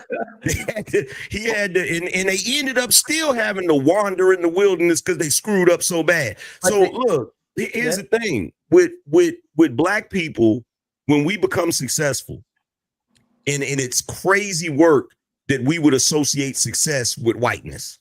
That's crazy work right there. I just gotta say that. But when we become successful, because it's so few of us that are becoming successful, we're trying to protect that. If we allow niggas to pull us back down, how the hell are we gonna do anything? But how would that be synonymous? Wait, like what was Tommy about to say? Yeah, thank you. I was trying to jump in and say something. That's all right. I was trying to jump in and say something to what you said. Number one, Moses dealing with niggas, he didn't even get to see the damn promised land himself. Facts. Dealing with niggas. Literally, he didn't see the promised land because he got so frustrated. Number one. Number two, here's another difference. You ever heard this thing called hometown hero does good? White people celebrate their hometown hero who goes somewhere. I was on YouTube when niggas didn't know nothing about YouTube and was putting niggas on, letting them come on my show, and they would have 1-2 down subscribers, but they'd say they want to come on the show and debate with me. I'd let them come on, and what the fuck did they do to me? Cut my legs right off from up under me. And to this damn day, you don't have nobody. No offense, you got a boy that sit up there and told me, I'll pay you on the 23rd of next month. If you appreciated what the fuck I do, you'd have paid me right then. You wouldn't have told me no shit like that, man to man. But that's the type of shit niggas do. You will use me and make 98 damn different cuts of my videos to get the most fucking views you've ever got. But tell me I gotta wait till the 23rd of next month when you get your check, when I've been on the 23rd 2 years on your shit. You ain't gave me a dime. That's the type of shit I'm talking about. But you tried to damn out me in front of some hoes. That's the shit I'm talking about. That's what niggas do. Jews stick together, and a Jew will get a Jew a job. I worked at IBM, and I learned that shit quick. I learned what recruiting was. Do you know what recruiting is? A bullshit way for another bunch of Jews to make some money, because ain't no way IBM needed a recruiting arm. Having IBM on a fucking job rec was enough. You didn't need someone to look through them, but this Jew knew another Jew that needed a job. The one way we can look at it is look what LeBron did. LeBron got all his homeboys jobs to the point of where Rich Paul out there fucking white starlets. Because he said all us gonna do something, but they also said we're going to work. Listen to what Tyler Perry said. Tyler Perry said his own damn relatives wanted jobs but didn't want to work. Sure did. Who does that? They didn't want a job; they wanted a paycheck. Yes. What do you do when you have, okay, so you look at black people, and I get what you're saying, Ali. I'm not tripping about that. I get what you're saying. But the problem is when you have a group of people that have had to deal with being impoverished, right? And all of a sudden they start being able to prosper, start being able to make money, right? So if you have a guy that comes from your hood, a hometown hero, just like Tommy said, and now all of a sudden this individual is able to generate wealth. And let's be real, everybody don't have that ability. So you got this dude that's able to generate wealth or whatever, just by virtue of him being able to generate wealth. That's going to open up doors for everybody else in some kind of way, shape, or form. But what happens is when that guy gets on top and then he goes back to his community to try to help, you end up like Young Dolph. You end up like Nipsey. Everybody that went home. Every time they go home, they take them out. And it's crazy because that's something I don't see. Like if Tom Brady go to his hometown, they gonna put him up on their shoulders and parade him around. And if you even look like you gonna swing at Tom Brady, they gonna beat the hell out of you. Right. But with Dolph, he go home, bro. He was literally home giving out turkeys and shit for Thanksgiving. Went to the damn cookie store and they lit him up.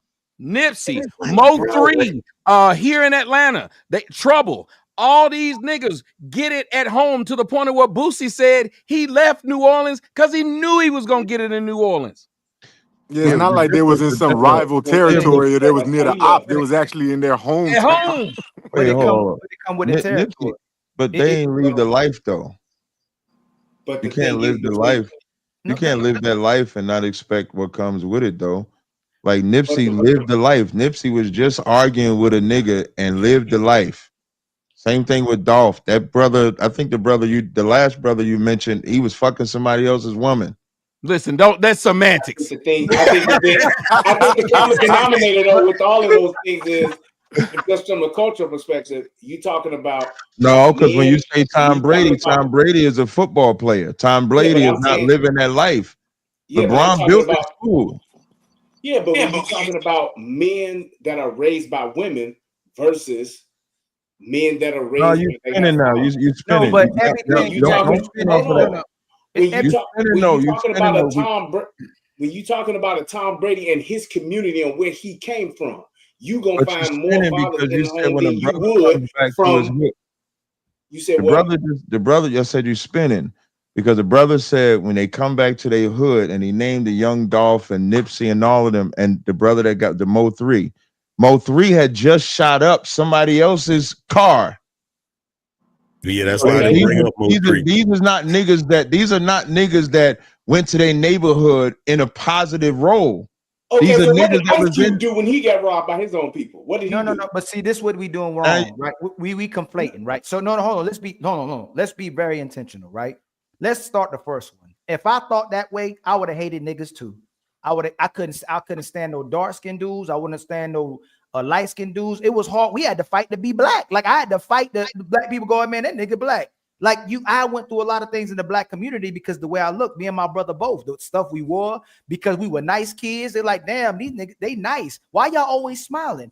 But I understood as I got older, looking at the things that happened to us, I go, hey man, this is why these people are acting like this. But it went from hate to becoming admiration because I treated it as such. I started to understand what was happening as I got older. Second part, Tommy, and to your point, just as much there's niggas hating on you, if we're gonna say niggas too, there's niggas that love you, Tommy. Everything ain't always what it looks like. LeBron got people that love him to death. Jordan, all these people who are successful got people who try to build with him, who love him to death, and they can build with. There are people that they can't build with. So as much as we try to identify the people that we can't build with and we can't help, there's people still that we can help. But we have to recognize there's a part of the community that's broken, and there's a part of the community that is trying to elevate itself and get better. But we have things always working against us as well, too, even in the positions we in. Not just by black people, but white people. Because if white people can point out the fact that government try to take their guns, the government initiate the LGBT movements, the governments are corrupt, the government raising taxes, the government can't help you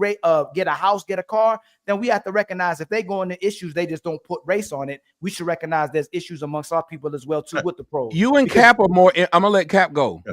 You and Cap seem to be more, and I think that's why they like our dynamic. But see, Cap is doing what you're doing. He's as rough as I am, but he will get empathetic like what he just did as far as saying there is more to that. Mm-hmm. He will get nuanced with it. Go ahead, Cap. And I recognize before you go, hey Tommy, I recognize in you're at a place like it's like cutthroat. I'm tired of everything looking like this, and we need no more understanding to elevate the people. I recognize that in you as well too. Well, because sometimes I realize because I've seen as much as I've seen on panels with you, I go, dang, Tommy ain't like what they try to say he is. And I've listened to your rhetoric when they say you a coon and all these things. I say, I'm listening. I say, nah, it's just when you get to certain places, you may be acting out a certain emotion and being real about what's happening, and you just tired of so many things. That's why when I hear Melanin, Angry Man, when we're talking, we're almost saying, well, we got to protect those people too who might be fool enough to believe. Sometimes you got to tell your friend, yeah, I know you believe that this man that's beating you won't beat you, but there's death if he does. If he keeps doing it, you're risking a lot for how much, and we can't stop you from doing it, right? But we sometimes get to the point of where, and that's why I think these kind of discussions, when I looked at them, When you have them like this when they matter, because people can hear from all sides, and we actually do want to hear from each other, just to hear you say back, what the fuck did I just say wrong, nigga? But that's why. But that's why everything isn't always what it looks like. A lot of times when people are clipping up all your stuff and posting it, it's admiration and it's a great respect for you. And things may look like that it's not. That's all I'm saying as well. But see, here's my thing. If I could, Angry Man, I appreciate. Yeah, let Cap go first. I want to give a real life to what y'all saying with the hero and stuff like that. Sometimes it's even simpler than that. The mayor in Baltimore. I don't know if y'all know about the mayor in Baltimore. Mayor in Baltimore just reduced the crime rate, murder rate rather, the lowest has been since 1974. That's like 50-some years ago. And the way that he fixed that, he didn't stop hip hop music or nothing like that. All he did was treated the Baltimore problem with black people as a health crisis. He addressed the racism that took place in Baltimore and gave them more opportunities economically. And socially, like gave the kids different opportunities. And that brought the crime rate down, that brought the murder rate down, that brought everything down. And so sometimes we think we got to have like this big one guy, one main guy, like it's almost like a savior complex where we think this one guy has to come in and change it, where really fixing any city is the government's job. That's not the savior's job. That's not a rapper's job. That's not an entertainer's job.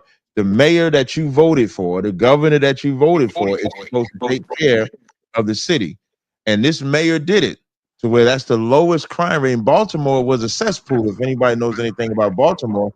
So if we had more of that, and what that shows also too, is that these young brothers and sisters that grow up in these homes that suffer from PTSD, you can look that up. They just need somebody to actually give them an opportunity to be better. And that's an example of that. I'll land right there. Yeah. So one more 5 seconds. I'm glad that I could say white women are just as evil to white women, and then this lead to all this shit right here. So that's why light-skinned people gotta lead the way now, man. We can't trust y'all to lead the way because them people in y'all family reunion pictures. Go ahead, Angry Man. So here's my thing, because people in the chat giving me a hard time about Nipsey and that, right? So here's my thing. I'm not talking about the aspect of Nipsey living a life that, of course, led to his demise. Same thing with Dolph. Dolph was talking a lot of shit, led to his demise. That's not the aspect I'm talking about. The aspect I'm talking about is when you have a community that is mostly impoverished and doesn't have a lot of opportunity.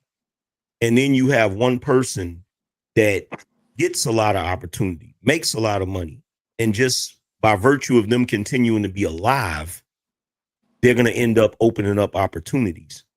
And then when you have the people of that community take that person out, it's illogical, regardless of what the reason is. It doesn't make sense. It's illogical. And the reason why I talk about it from that standpoint is it's like the story of the scorpion and the frog. Sometimes people will think, okay, you know what? And it wasn't just rappers that have had that happen to them. It's people that just become successful that never lived the street life, that never was part of no drama, no drugs, but they just come from a tough neighborhood. They come from a neighborhood where people are drowning.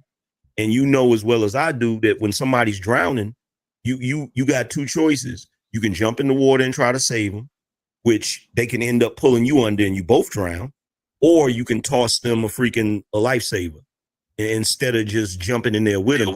And there's a lot of brothers that want to, as soon as they get successful, they want to jump back in the pool and try to save people that's drowning, and they end up drowning themselves, and it ends up messing it up for everybody. That's the point that I'm making. But you making Captain Cesario. Hold on one second. I know Relationship Rehab, Mr. Fantastic did want to jump in with this, and I would love to hear Melanin. I'm gonna probably head out about 5, Tommy. And we all about to head out anyway because it's long and it's late and I'm old. left. I'm looking at it, say 11:49. I was like, God, dog. That's what I said when I looked. You know what I'm saying? I left one live stream hot right on here. Yeah, I'm sitting up there looking. I was like, oh, and I got two people, Lyric and Patrick. I hadn't even got a chance to really speak, but I really like where you guys are going. And I know Relationship Rehab and Mr. Fantastic wanted to get in on this. So I'm gonna go to Relationship Rehab first. What are you hearing from those two? What are you disagreeing with? Because I like it's a healthy. Neither one of these people have disrespected each other in disagreement. Yeah, I guess my thing would be, you know, when you were talking about those different celebrities, there's still the aspect of, even though somebody like me couldn't go back and live in my neighborhood, and I don't come from that life, but because of the things that I have and the image that I may be projected, I'm going to be somebody that somebody's going to want to do something to because they want what I got. I can't ride around in my hood with my kind of truck that I got and expect for nobody to not try to come at me or try to come and take it from me. And that's what I'm saying. Tom Brady or anybody else, they go back, and them hometown heroes ain't got to worry about a nigga coming and running up with a pistol coming to steal that nigga's car because they want his car. I got on some Jordans and I got on something or a chain or something like that. They're coming to want to kill me to take it. That's not the same thing as a hometown hero. We not holding them people up like that. So yeah, you can say what you're saying about Dolph and things like that, but in Chicago, on the south side, if I'm up in Harold's on 127th and Halsted and I'm in my truck and I got on my shoes, it's a nigga looking at me wanting to kill me because of what I got on, and I ain't from that life. So that's the thing that I'm saying. It's not just about saying, well, only the gangbangers or the rappers are getting this. It's anybody that got something more than what those people got in that community that, in my opinion, it's a female trait to want to take that. That's why I brought up the whole thing about women raised men. They have a jealousy aspect of them to where they can't control their emotions or their anger, and they overreact for the simplest thing. That's why. And they can't prop you up. They're like women. They can't prop you up. Men can prop up other men. Women can't prop up other women. They're not going to prop up that woman that look better than her. They're not going to want to do this. But men all throughout history, as you stated, when you got a father in the house, you had no problem. Think about it. When we used to play football as kids, we knew who the fuck the quarterback was. It wasn't an argument. But this is the issue. And you don't have, and I'll just end with this. You don't have, just in the comparison of white versus black in other communities, you don't have 53 people shot and 7 dead in a trailer park or in the slums of any Asian neighborhood or in the slums of any other neighborhood. That's only happening with us. So you see, this is the part that I feel like we can fix in this conversation that Captain Zarak was trying to address as well too.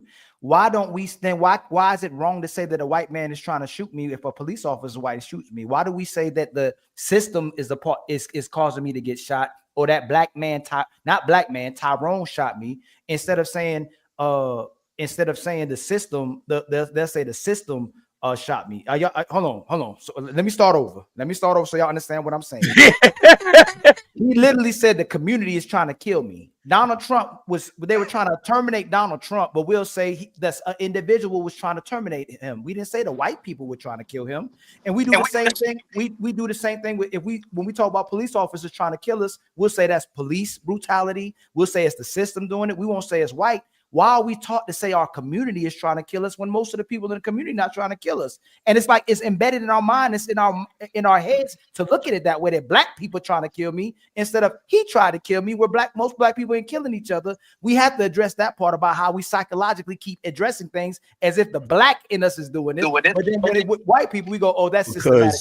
Because Ali, the reason why that is because what Relationship Rehab just described, he can experience that in the South Side of Chicago.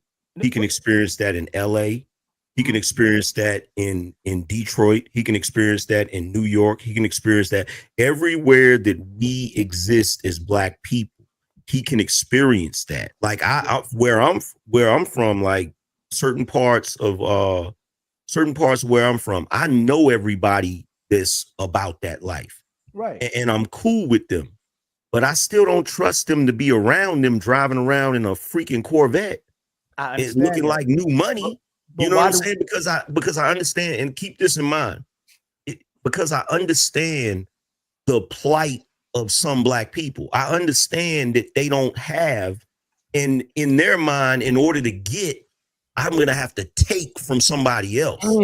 That is a mentality in our community. It's like, okay, I don't have this and I don't know how to get it and I don't have the information to get it because nobody's willing to give me the information. So now I'm frustrated and I'm angry and I see somebody I grew up with that figured it out and it's like, well, he didn't help me, so screw it. I'm going to take what he got. That is the mentality. I'm going to say it again, like what Captain Cesariak was saying again. How is it not the mayor's, the president's, or the city's responsibility to make sure that a Black person doesn't have to move out his neighborhood? He can invest in his own neighborhood. They did it in Baltimore. Listen, hold on. I'm gonna let Mr. Fantastic jump in. I just got to say this: Jared Goff, after he wins a championship, he's not afraid to go to L.A. Whites, Detroit Whites. And literally, he'll go partying with them. Them white boys walk around with the Stanley Cup in front of the regular people. You look at what happened with Ray Lewis. He tried to party with niggas. Somebody got killed. Go ahead, Mr. Fantastic. Yeah, so the problem with that, man, and like I said, shout out to Baltimore, shout out to the mayor. You know, that we can't use the exception as the rule, and that's one of the biggest issues and problems Black people have, right? Where you got, okay, one successful thing in DC, we see now that you had to bring the National Guard in to, in Baltimore, you had to bring the National Guard in DC to get things to change. They're talking about bringing the National Guard into Chicago right now, and I think New York or LA to do the same thing. The numbers, man. Again, we had these conversations, and it's not about us shucking responsibility, and it's not the fucking mayor's responsibility for Black people to give a fuck about Black people. It's not the president's job for Black people to give a fuck about Black people. The problem is Black people's lack of seeing fucking other Black people as humans. We all seen this shit, bro. We all seen it. I've been around the world, bro. Literally been around the world. I can walk around the world and not have a problem. Never fucking what's the name. I own guns. I'm pretty sure you brothers own guns. Who the hell are you packing your gun for? I ain't packing my gun for no white man. I ain't packing my gun for no Chinese man. I ain't packing my gun for no fucking Hispanic man. The only times I ever had to even reach for or touch my fucking gun was because of nigga, right? That's the sad truth about until we accept that as men, right? And start correcting that and fixing that. Whack 100 and doing this shit. Whack 100 just put some shit out right now, pretty much denouncing the street shit and saying we need to get rid of praising the gang shit, the street shit, all the shit. So everything that Captain Cesariak said, by all means, is correct. When the brothers in that lifestyle, shit come with it. But as a brother relationship rehab said, bro, I ain't never been in the streets.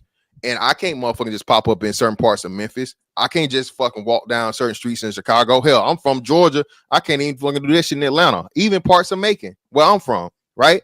Niggas want to press you and niggas want to try you just off the strength of, and niggas only want to do shit to niggas. All right? They're not even doing white boys like that. They ain't pressing motherfucking Pedro and Alejandro like that. They ain't fucking Mr. Chang like that.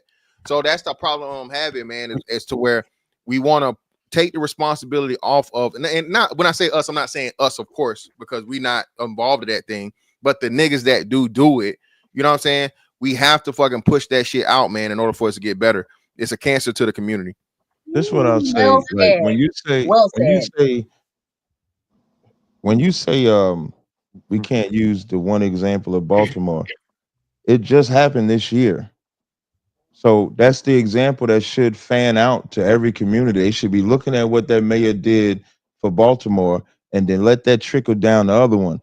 To say something like it ain't the mayor's job, there's a police force in every city USA because crime happens in every city USA. White on white crime is a thing just like black on black crime, just like Asian on Asian. So you're right. The threat is going to be another black person. To a white person, the threat is going to be another white person. To a Chinese person, the threat is going to be another Chinese person because we are who we deal with every day. Like when I watch a TV show like The Sons of Anarchy, good show. I loved it. It was a biker show. You saw the whole biker gangs. And them biker gangs was at rivalries with each other, shooting each other up, selling drugs, doing all the slanging and banging, just like niggas do. It's just the white way. Crime is crime. But let's not act like they don't allow crime to happen in black communities that they only care about when they get gentrified enough to let white folk live in. If I was to use an example, Harlem, they changed that shit from calling it Harlem to calling it Harlem Soho. And I've been there for Castle Street, where I'm from, is called Newcastle. And what you gonna say, sis? Isn't the problem that we're being pawns to what they want to do? No, I wouldn't. Well, pawn, you mean as far as pawns is like utilizing their drugs and stuff like that? Absolutely. Yeah, we utilize those things and also, put it amongst one another. So that would mean that we are still the majority of the problem. I never do this to ourselves. The thing that I'm saying, I don't never take away the responsibility from us. You're right. We are the problem. But it's also a problem when there's not an outlet of avenues for a specific city locale as well.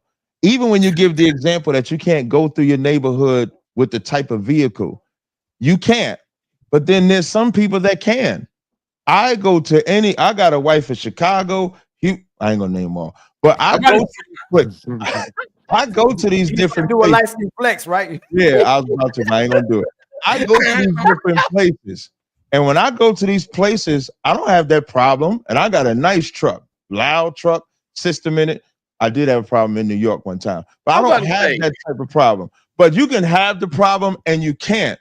But let's not make it seem like that is the norm. Chicago's fucked up. I think all you pointed You remember what you had to say to me? When we hung out in Atlanta, even though I was on my turf, you said, hey man, you come hang out with me. We got you. We ain't gonna let nothing happen. You know, ain't no white people had to tell me, hey, come out with me out here on Hannahsport. Nothing's gonna happen with you, Tommy. We got you. They've never had to say that. I've only been assaulted at nigga places. I don't like y'all. Just like y'all missed my argument with the white women versus white women. You're missing my argument here. I'm not here to defend niggas' wickedness. Y'all niggas try to do that when y'all brought up Young Dolph, Mo 3, Nipsey. Yeah, them niggas was some evil niggas. What about Zach TV? I put it on the screen. You see him there on the screen now? Vlad TV still living. Zach TV was our actual black. Oh yeah. He's a comedian, right? He was literally the nicest cat. Yeah, I don't know what. Where did he die, Tommy? But hold on, in his hometown. But here's the thing, Cap. You pointed something out about the allowance of more crime in black communities. Thanks. We play a role in that, though.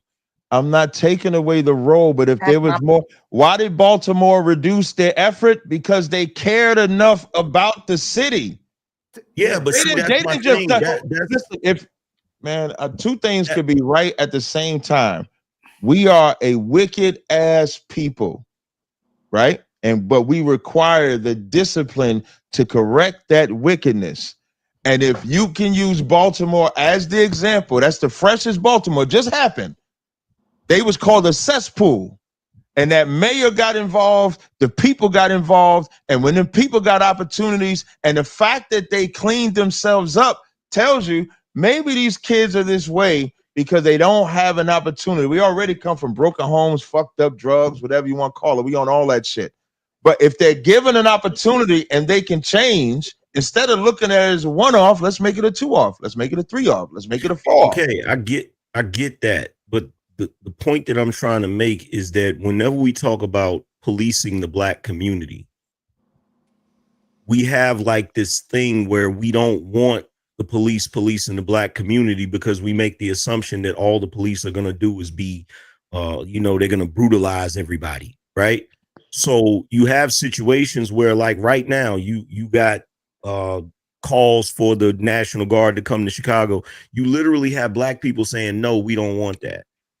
And even though they're also saying my kids can't even sit in the living room because they got to worry about a stray bullet. So sometimes the National Guard is not the answer. The National Guard is not the answer. That mayor addressed it But as that's not true crisis. because in DC they did the same thing and crime went down 82%. And them motherfuckers is cleaning the park. They picking up trash now. National Guard Crime went down 82%. So it's one thing is just the same as the other. But now Like what you just happens said, when two they things can be leave? true. Or what are they going to stay there forever? It's not that they have to stay there forever. Is Baltimore gonna stay the way that it is forever? Yeah, but I would never How can you stay say there that? forever. But the methodology, it's the method. The National Guard, of course, if you have the National Guard there and you have the threat of the pit bull, if you see the pit bull outside, you're not going to do anything. But when the pit bull leaves, you will. But Chicago is down 2,000 police officers. That's part of the problem. I'm not talking about, I'm not saying that it's not a problem. That y'all missing me. Y'all act like I'm defending these niggas being evil. I'm not. All I'm simply saying is the mayor of Baltimore addressed it as a health crisis and did more than just put police in the way. He put opportunity in the way as well. And when he gave them opportunity, they stopped. The crime went down. It didn't come down just because there was more of a police presence. Anybody can look this up.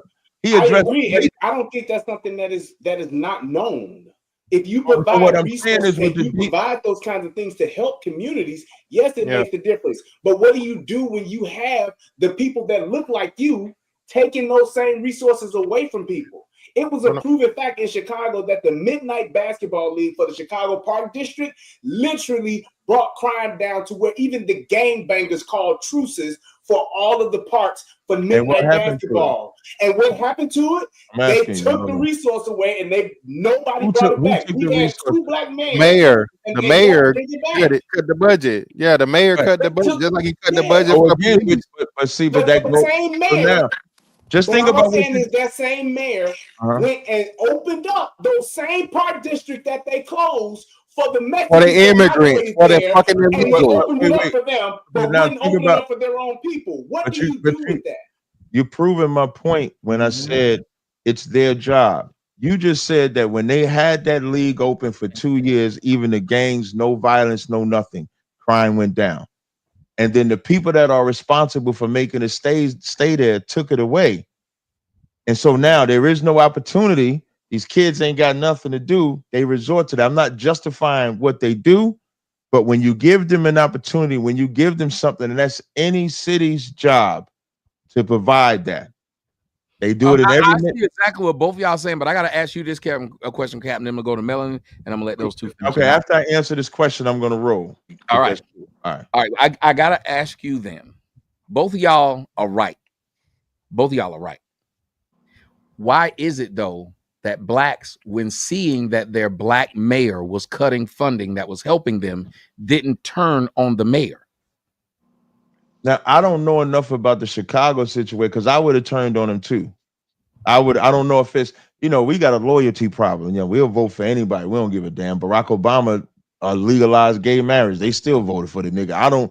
So that's probably some type of loyalty that they had stuck in there where they still decided to stick with him. Because I don't know why you would stick with a mayor that took away something that was stopping the violence. And is there something inherent in us? Or Captain, they have an attention problem because is there something inherent in us then that likes that? Because again, we won't stick with the coon.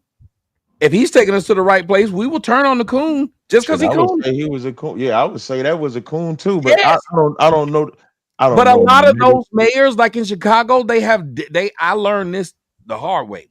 They have ties to the gangs, so they can't even say things like there's a gang problem. They can't even say that. So why do we have people in power that look like us, that do things that are detrimental to us, but then we want the world to believe that's not us, but we back that us up? And I think that's why they were giving you the Sexy Reds, because they were saying, well, yes, we should all believe Sexy Red's a roach like you, until they put Sexy Red up there with the president, until they let Sexy Red out in the street and she gets a bunch of parents letting their kids go to school that day so they can meet Sexy Red, but they won't let their kids go to school that day so they can meet Neil deGrasse Tyson. Right. Is that a problem with us? Yeah.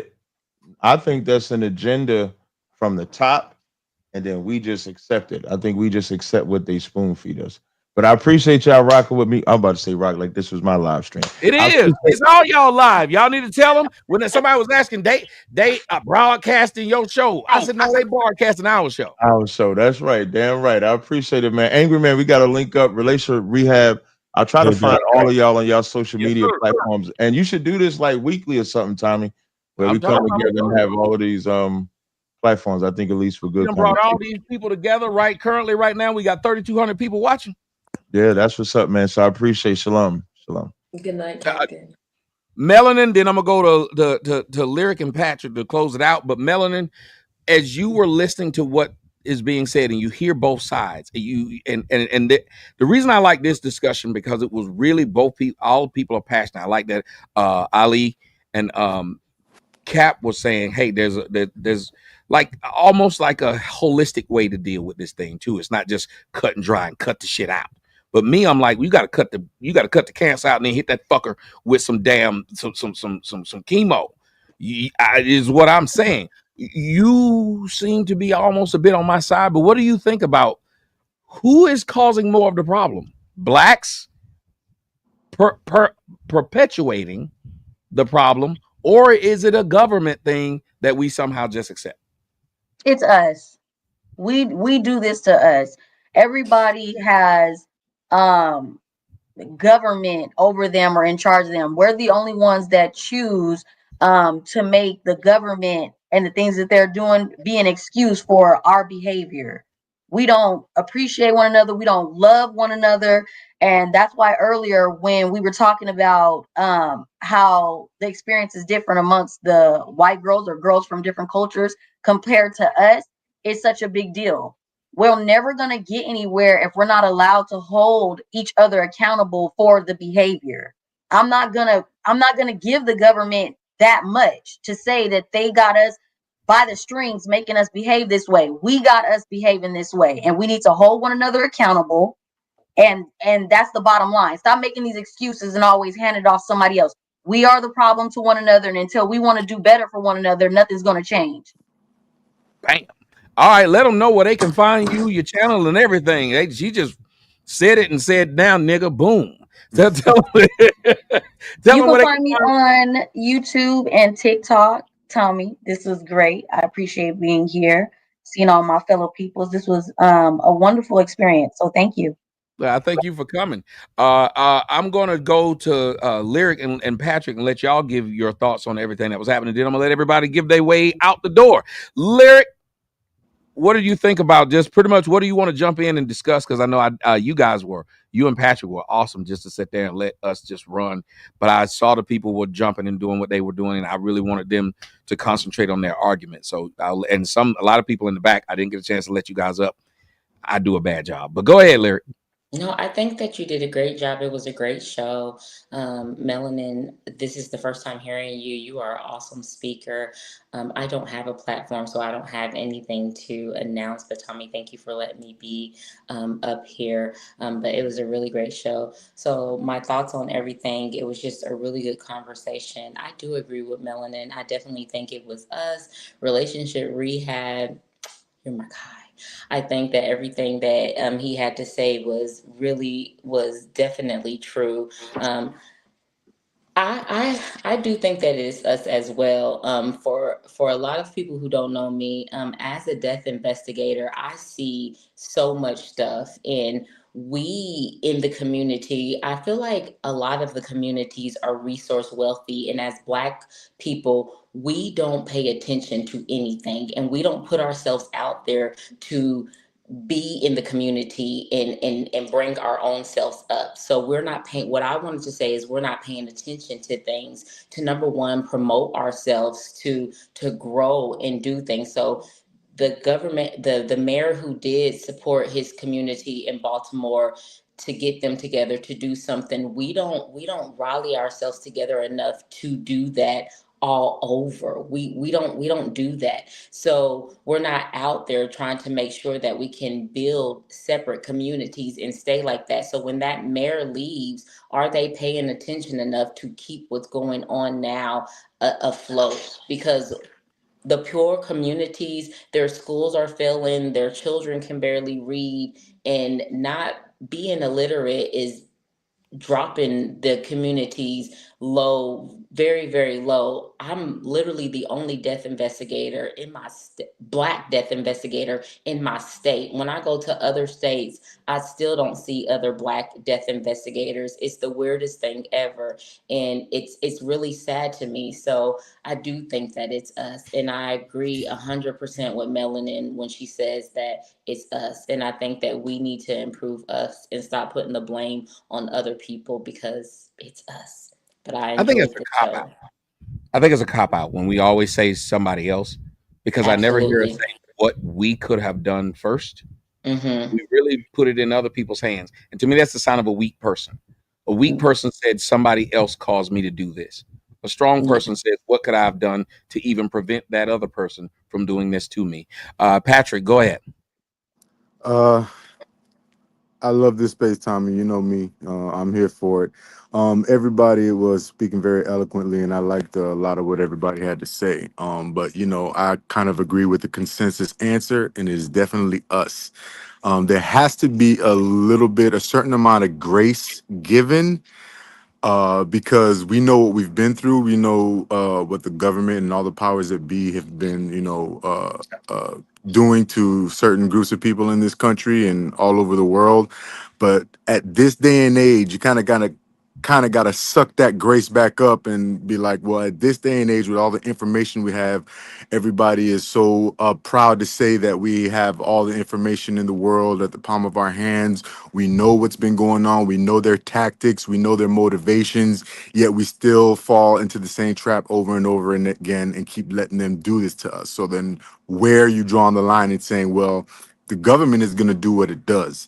The government is an entity where ever since the dawn of time, ever since we've been establishing any kind of civilizations, the people in power have their motivations, and always going to be to carve the pie up more for them and less for the masses, and let the masses fight it out and let the masses destroy themselves so that the few people can run away and keep all the fucking money and live well and control things. So we know this. We've known this for... We've known it's a perpetual knowledge. We've known this. So now, when is it going to be the time where we say, well, now we know what to do. We have all types of tactics and measures at our disposal. When are we going to pull the trigger and use it? And I don't know if I mean that literally or figuratively, but you figure out I like that. Choose it. But it's not them anymore. You can't blame a dog for attacking the cat when the cats keep jumping the fucking fence of the kennel. You know what I mean? So hey, I feel what you're saying, and I've always just said it. And look, why is it that we tell men, if these hoes gonna do what these hoes do, the only thing you control is what you do? Yep. Why you keep blaming the hoe for being a hoe when the environment allows her to do that? If you change it, it changes what she has the ability to do. And as I was telling the man earlier on Twitter, it may not be the number you'd like it to be, but sometimes just saying no might just change your outcome. There are plenty of men who can tell you, I didn't think I would make it, or I didn't think I'd get another opportunity, but I didn't like the one I got, and I said no. And then the better opportunity came. But if I hadn't said no, how many of y'all know y'all had to quit a job to find the job you wanted? Because when you continue to work that job, you couldn't go on the interview you wanted to. You couldn't get the phone call you wanted. You're in the dead end. Yep. You missed out on the better one doing that. I'm gonna go to my man, Mr. Angry Man. Really quick time. I just wanted to say a special shout out to Lyrics, Peace, and Relationship we've had. Those are my people. I just wanted to say hi to y'all. Everybody has been exquisite, but those are my people. Amen. Amen. Let me go to Angry Man. He put the finger up like we up at church. Angry Man. Yeah. So I'm gonna say this before I go out. So first of all, we got to stop making excuses. And I'm not coming from a position of like the way, black folks in high places or political black folks want to talk about the black community from a certain light. You feel what I'm saying? I lived it. I was around niggas and listened to the conversations. I know the type of mentality that niggas have, and it ain't got nothing to do with the government. It has to do with bad behavior. It has to do with making poor choices. It has to do with wanting to take shortcuts. It has to do with wanting to do what you want to do. I was a kid that liked reading encyclopedias until niggas started picking on me for it. So we have a community where anything that you do that is right or on the up and up, or anything that's intelligent, you're going to get picked on for it. You're going to get picked on for having good grades. You're going to get picked on for walking the straight and narrow. The only way you can really survive in a lot of Black communities is you have to adapt to the bullshit, which is what I did. Luckily for me, it didn't bring me down. Luckily for me, it didn't land me in prison. But at the end of the day, I saw what niggas, you know how they say the spook is set by the door? Like, I was a kid that liked anime and Star Wars and shit. I'm the geek that's set by the trap house. I heard everything that everybody was saying. And how and what their mentality was, and what everybody's mentality was the same. If you see another brother doing well for himself, there may be one brother in that group that may be like, yo, you hear about so-and-so, he doing good. Somebody is gonna say, man, fuck that nigga. That nigga ain't shit. You feel me? And then because that dude gave him props, now you want to do something to that man because you don't like the fact that they gave him props. You want the props. You feel me? What they say on Juice, you got the juice now. So everybody's running around the hood in Black communities trying to be the man of that hood. And that's where that sort of pseudo form of competition. You never see the competition and I'm going to get the best grades. I'm going to get the best job. I'm going to be an entrepreneur, or I'm going to do this. The competition is always who going to fuck the most bitches, who going to make the most money the quickest way, who can fight the best, who can crack jokes the best, who going to be the best degenerate. That's the reality. And until we acknowledge that reality and try to do something to change that cultural norm, ain't nothing going to change. Tell them where they can find you, Angry Man, even though they all should know. Hey, y'all can catch me on YouTube. All you got to do is type in the Angry Man and it should come up. Just don't click on the video where they talking shit about me. Click on my video. And I tell you what, the part of what you're saying as far as how we need to change the narrative, I think that's what we're missing. We look for an outside entity to change our narrative. And I've told Black people plenty of times, if what you're saying is true, that the white man is the devil, then why do you expect benevolence from the devil? Who would ask the devil to give them something good? Yet we keep on wanting this white man that we say is the devil and will never like us because of our Black skin. We still want him to pour into our community, to help us out when our kids can't read. We say it's the white man's fault. It's the education's fault. Let me tell you when my daughter learned how to read before she ever went to any school. Ali, give it to him, bro. So I love y'all. I love y'all. I know I love y'all. But you know, when you look at what the Black people were married at the highest rate, marriage rate from the 1860 to 1960, and we had thousands of all Black towns and freeman towns that were all destroyed. And then when you come up to the 70s, where most of the issues were happening, the drugs pushed to the neighborhood, the guns, the music, the divestment, the lack of funding, being branded to pushing name brands. The 70s, leaders were killed. We had welfare, COINTELPRO, no man in the house, war on drugs, redlining. And then just to take it off of us, we look at the white man struggling. We look at the white man complaining, make America great again. We look at the white man said he can't afford to live. The cost of living still crazy. Child care issues, medical care issues. But we still all voting Republican or Democrat, liberal or conservative. So all of us are still having issues. And being in the mental health for 15 years, all of our kids is messed up. And a lot of these neighborhoods is messed up. And a lot of people are still living check to check. So if we know the country is doing wrong by white men, we know they're going to be doing wrong by Black men as well. But we're so conditioned to look at ourselves a certain way to detract from what's happening to Black people when we can see what's happening to everybody else.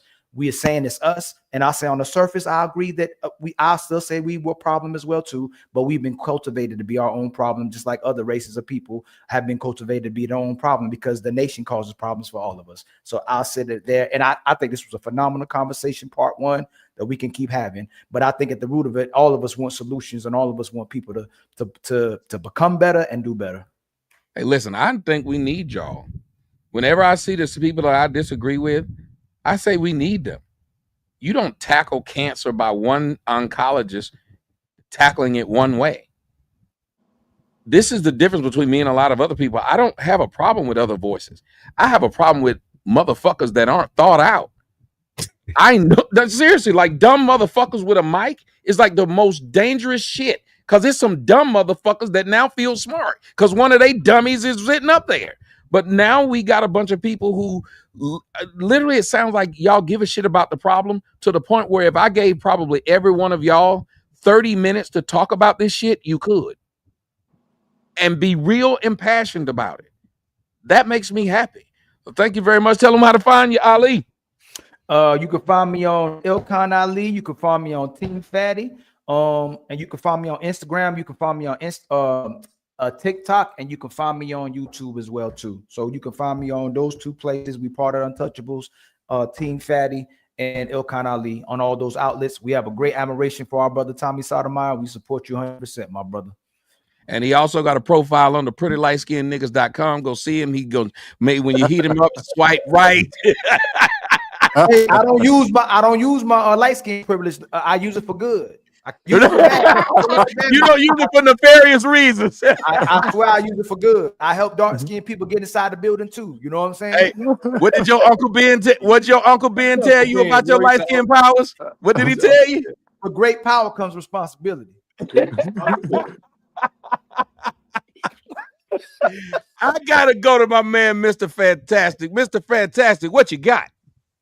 Hey man, first and foremost, I appreciate you, bro, for inviting me, considering me for this shit. But as always, bro, this nigga lander syndrome is something major in the Black community that we got to get over.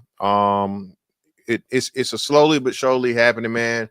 But you know, I think we are righting the ship by a lot of people don't think we just talking shit on the internet and things like this. But what you don't consider is none of these topics were ever talked about at length like this, right? You don't have the meeting of the minds. And as you pointed out, Tommy, even when we disagree, as long as we can have, you know, civil conversations and it not just being nigga this, nigga that, and ugly and little dick and gay, you know, I think it's actually something, you know, positive that comes out of this, and it opens up people to a perspective that they've never considered, right? You don't know what you don't know. And a lot of the times, a lot of us suffer from very, very limited mentalities because we've only been exposed to one thing, right? I think they say the majority of people, regardless of race, you know, never travel outside of like 100 miles of where they live, right? So things like that. And I think a lot of different people with a lot of different perspectives, age groups and all these different things, you know, skin tones, you know what I'm saying? Even that, right? Bring a lot to the table, man. But I think we're getting there. It's a slow grind, but there's definitely progress being made. And yeah, man, that's all I got. Hey, listen, you are 100% correct. A lot of these conversations were never had. Y'all keep forgetting that. Y'all act like I'm tired of y'all having these conversations. Do you know this shit is new? Niggas haven't really had a voice for how long? Most of our voices was at where? The fucking barbershop. Am I lying, Angry Man? Am I lying, Mr. Fantastic? No, that's it. Exactly. What the fuck else could we talk? We couldn't even talk in the house. You know how many niggas used to go to the bar and sit for an hour and a half before he went home? He didn't have no voice at home. So this is new to us, ladies. Y'all motherfuckers been talking since Donahue. Let us have ours. Tell them again. Y'all been talking. Y'all should be tired of that shit. Y'all need to start to listen, but we know you won't. Relationship rehab in the building. Tell them. Wait. I did not let Mr. Fantastic tell him where to find them. Oh yeah, Mr. Fantastic 824 on all social media platforms, man. YouTube, Twitter. I got a TikTok, but I don't use it. IG shit. So when I'm saying I'm feeling myself as a, you know, tall, handsome I mean, follow me on everything, man. And hey, tell your fine ass auntie about me. You feel me? That's melanin popping, huh? Yeah, a nigga fuck around, got some braids, can't tell him nothing. I hate you hairline having niggas. I got a fresh hat though, bitch. Relationship. The hat is crispy. Yes. The only thing crispy about him. The only thing crispy about him is the drip. The drip. Yeah. Go ahead, Brian. End this thing for us. I would keep it short and sweet. And y'all can find me at the Relationship Rehab on YouTube and on Rumble. and relate better on Twitter. But my perspective and my stance is this, in reference to the Juice movie. Bishop was a fucking problem. And it should have been a thing to where the minute Bishop killed Raheem, everybody should have been trying to kill Bishop. We can't try to find excuses for those bishops because Bishop was never going to stop. He was going to take all of his friends out because of what he came from. He was past the point of no return. And I think that sometimes we have to look at what we are and the fact that we have so many of us that don't find value in us. And Tommy been saying that for years. We have to make them the problem. And we have to go after it that way, because if we don't, it will literally kill us all. Everybody don't get lucky and get to let Bishop fall off the side of a building. Sometimes you have to stop him in his tracks and show him that you are ruthless. Facts. God, dog. Yeah, We had a beautiful panel. You guys have Brian. Hey, I appreciate all of y'all for being here. I am blessed to be in y'all's presence because we had a show where the argument was not a disrespect. I don't even think we use the word nigga very often. You use it a lot, Tommy. I said we. Oh, I said we, nigga. I bring down the it brings the average down when I said we. Okay. Lyric, we were late Per all capita. night. Per capita, Tommy. Per capita. Yeah, per capita. Okay. God, dog. The very low number of niggas per person was used. Yes. I used up all of our niggas. The whole allotment. I used up the nigga allotment. You know? But I really do appreciate the fact that, I mean, you guys were respectful to each other. You guys did something that I think we need to do more often than not. If you really give a shit about what it is you're talking about, you should want at the end of it for A, there to be some understanding to the people you talk to, but B, there to be some kind of damn change. And if you running your damn mouth and you don't give a fuck who heard you or what they understood, then you running your mouth just to run it. And we got too many of them people in the Black community already. And these beautiful people that you see right here, well, they actually were talking and had something to say. And if y'all could do me a favor, go find them. I will put the links to everyone on my website and as well as in the description box. I want y'all to go join them, because when I ain't speaking, they speaking, and when they ain't speaking, so-and-so speaking, and so-and-so speaking, and just like the fucking Avengers, every time we get together, it should be $1 billion movie, damn it. Thank you guys so much. Good night. Peace.